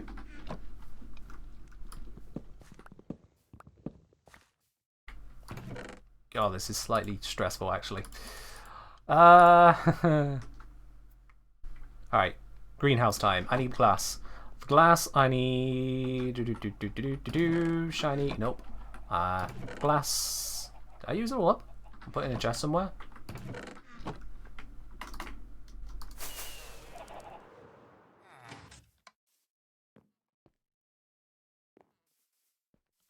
Oh, I know where it is.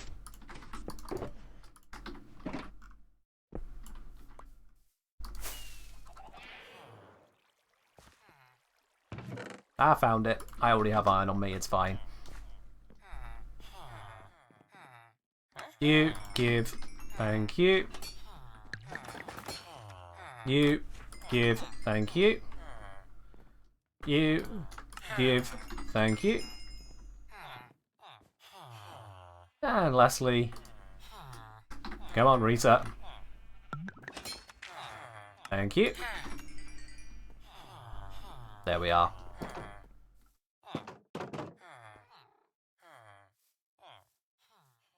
Alright. So I've got my glass.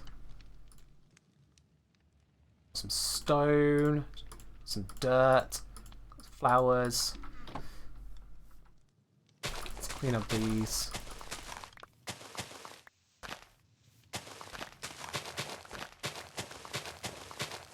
What I'll do is I'll have... Yeah, have it here. We'll go 1, 2, 3, 4. 1, 2, break that. 3, 4. 1, 2, 3, 4. That's the foundations. Very, very basic foundations. Glass there. Glass here.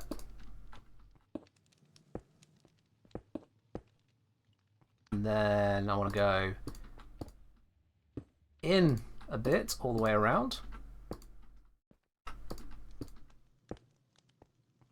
We can remove that piece, that's anomalous. And we go up on everywhere but the corners. And then bring it in here. And that gives it a bit of shapeliness. Something a little bit odd. Normal glass, not my favourite glass to look at, but it'll do. And then, yeah, if we bring that forward a little bit there, actually. A little bit extra space. And then bring this all the way in. Yeah, we'll go for the stone base. Okay.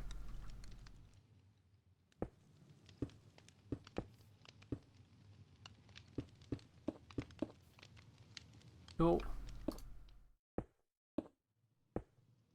And then what I need out here is a little extension.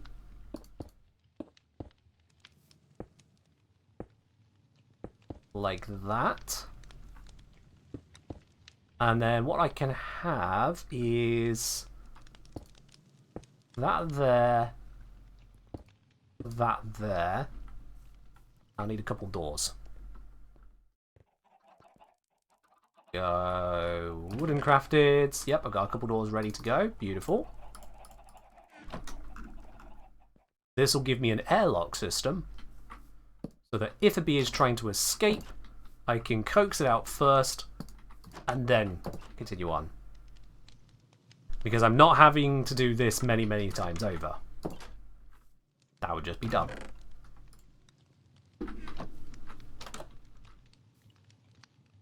And before I place those down, I also need to now acquire these.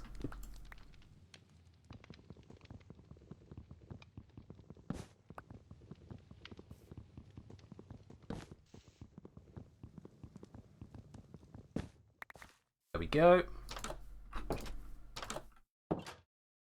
Okay, campfires at the bottom.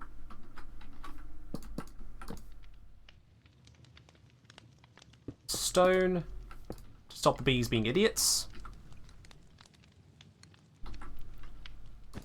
Wool to also stop the bees being idiots. Beehive. Follow-up beehives. When I deal with this one, I'll just put another campfire in. Do I want stone? Do I want grass there? I can have the flowers next to it. Actually, you know what? Yeah, let's have this be grass.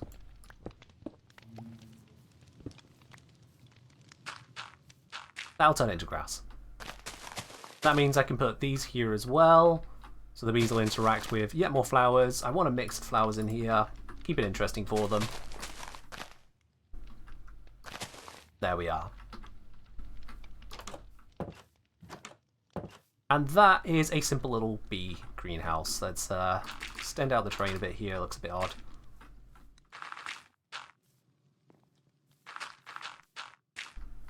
That looks okay. There we are. The most basic terraining you have ever seen, but it is terraining. What do we think? Given the circumstances, the situation, that should be sufficient, right? That gives me a way to keep the bees safe. What happened to the other bees? No idea. They've flown far and wide and pissing me off, quite frankly. But we have one bee. Please tell me there's two. Please tell me there's two. I brought one back, but I thought the other one was here at the time. Please tell me it's still here.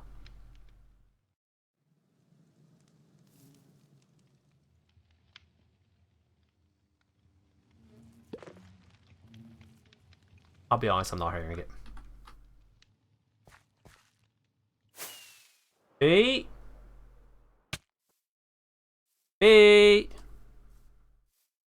Yeah, I was hoping there was two in one hive, after all. They just decided to share, but it's looking vanishingly unlikely. Bee!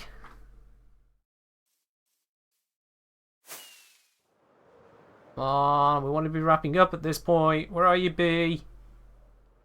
Are you up here with all the flowers and the chickens and the horses and honestly quite a lot of wildlife out here? It's a real pretty place. That's why I moved here. Bee?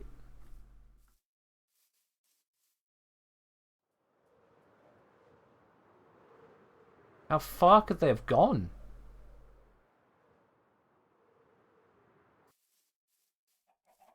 I know, Umbrella, I know. I know. I just wanted bees, damn it! I just wanted bees.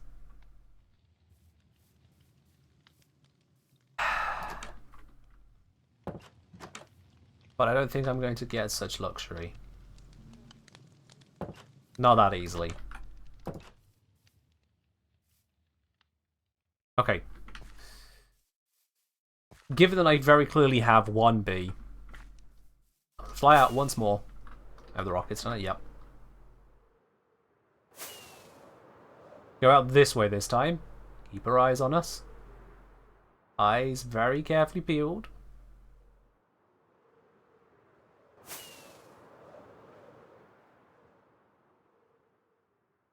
We did this earlier. We can do it again. Ow. Ow. Look out for a bee. Beehive. We find either of those, we're in the money. Ow.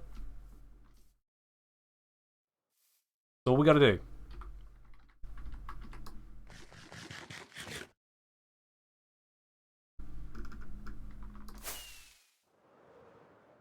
If I get the bee into the beehive, I can then pick it up, transport it, and everything will be golden. Golden honey. Loads of pumpkins. They had to hide the bees under the tree canopies as well, didn't they? I'm hoping it'll stand out high contrast against birch.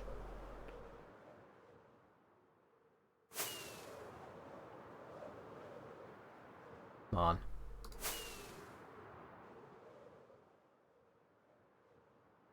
The other option I have is to just grow a whole bunch of birch and oak trees back at my base and hope for a beehive to spawn, but I don't know if that spawns with bees in it or not. I genuinely cannot remember if that would spawn bees.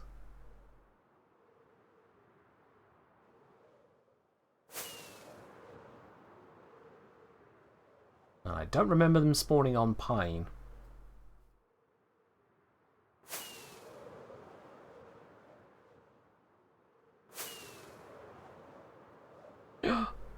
Is that one? That is one! Yes!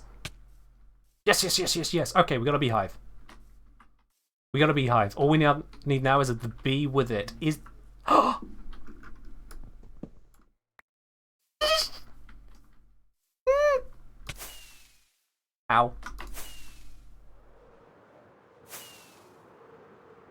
I don't care about rocket efficiency. I care about getting this bee back.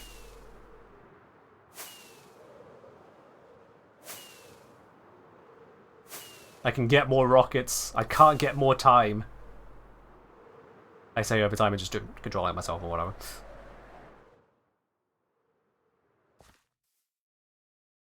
Right. Through the airlock.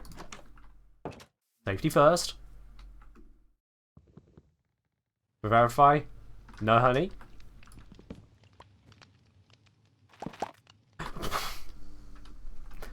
Oh!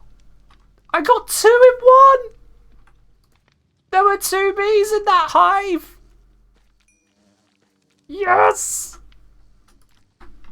That's done.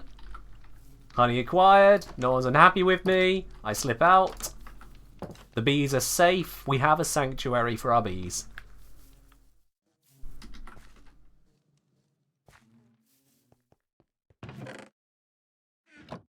And in almost poetic deliverance to it all, I came back to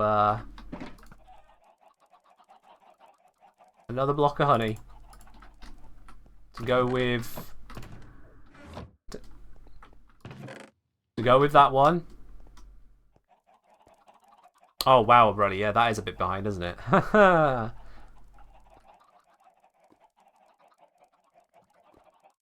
Then it was organics. No. It was unsorted.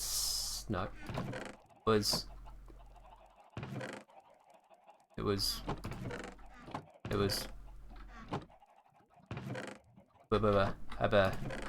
Wait. No.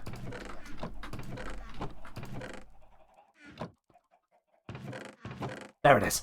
Redstone, of course. It's redstone related. Yep. There we go. All of that. Oak plank. That'll be fine. Invisible construction. We don't need to worry.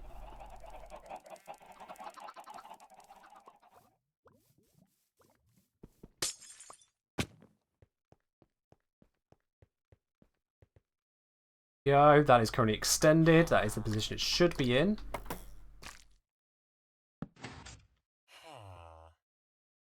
I'm in a hole.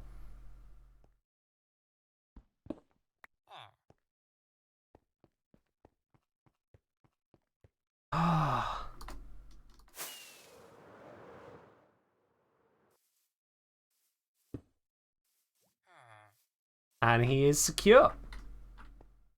Yep. He is secure. The AND gate is active. The honey is doing its job. The guy is in his place. Yes, honey doesn't carry redstone signals. Slime does. Oh, no, wait. No, maybe it's the other way around. No, I think it's slime doesn't carry signals, but honey does.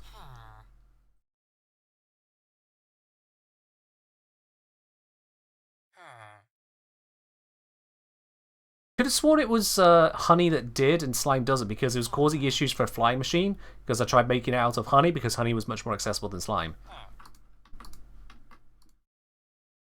In any case, this is working. I want arrows. That's actually really convenient.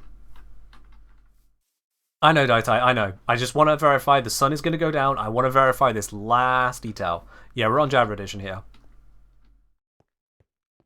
Last detail. I want to see right here, this sand go down the moment that guy wants to sleep.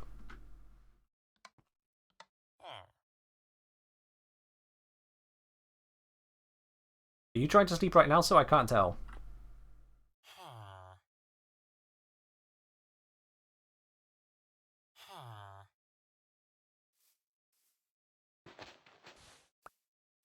Honestly, I don't mind him being able to come out right now. It's gone down, which means it's now decided he'll want to go to bed. And moments later... No. Oh, wait, no, it's the AND gate. Never mind. Yeah, that's fine.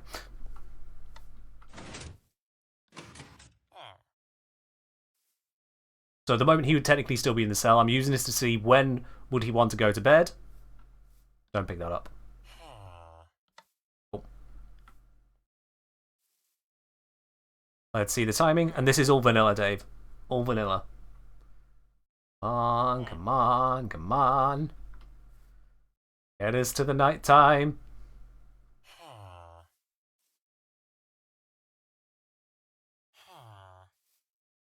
Nearly there.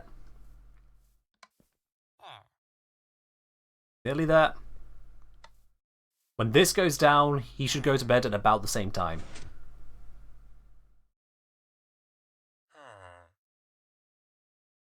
Four, 5, 6, 7. 7 seconds delay. Honestly, that is pretty much perfect. That is mission successful.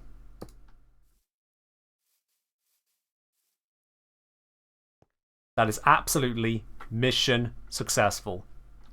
I have a villager trading cell where the villager chooses to walk into it, is held there for the workday, and is free to leave at the end of the workday to sleep, chat with other villagers, do as he or she or they see fit. Ethical villager trading hall. It's not a full hall as yet, but I have proven that within certain constraints to still match him with, Minecrafty designs and still being somewhat efficient, the villager, as per their programming, chooses to put themselves in. Look at that. I come back from the bed, he's already there, ready to work. No lunch breaks? They chose not to. They eat at their desk. Yes. They eat at their desk. He chose to go straight there. If he didn't want to go to the job block straight away, nothing was forcing him to. Absolutely nothing was forcing him to be at his desk. He chose to go there, and in doing so, there is the agreement that, okay, well, you work in the day then. Work the day. And if it becomes rainy, they get a rain check. That's where they get the extra days off. Because we can't do holidays as a thing in general. I mean, I suppose I could just block this. I block that. He's free to go out. I can give him a holiday.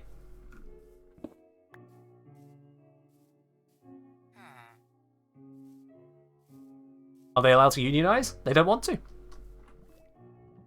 You'll notice their programming doesn't have any room for that, so that's fine.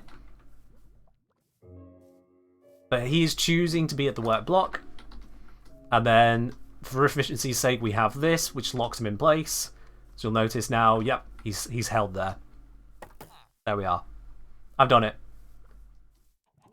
Unless anyone wishes to disagree, within the limits of villager programming, I have validly given them the room to exist. How they see fit, in safety and comfort. The rest is just detailing said comfort. And in the process, I've got a beehive. A bee house. They need to be kept safe. These are idiots. Future of slavery? It's not slavery, Moon. It's not slavery.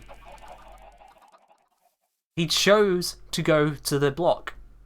He chose this. I put it in his general vicinity. He chose to go there. And every morning he wakes up, he chooses again to do it. Whenever I have him do something for me, I pay him for it. This is as ethical as I could have made it. Aside from, again, detailing, the function is there to move away from this while still having this. I think that is a job well done. Which is where we're going to wrap it up. It did go a little bit over, but you know, it was necessary. The bees made it necessary, but that has been an absolute pleasure, once again, if I do say so myself. And if you have enjoyed the channel, thank you very much for sticking around all throughout this. There is no ticket, there is no raffle on this one, Moon. It's just Minecraft. Minecraft don't have raffles. Don't know what you're trying for.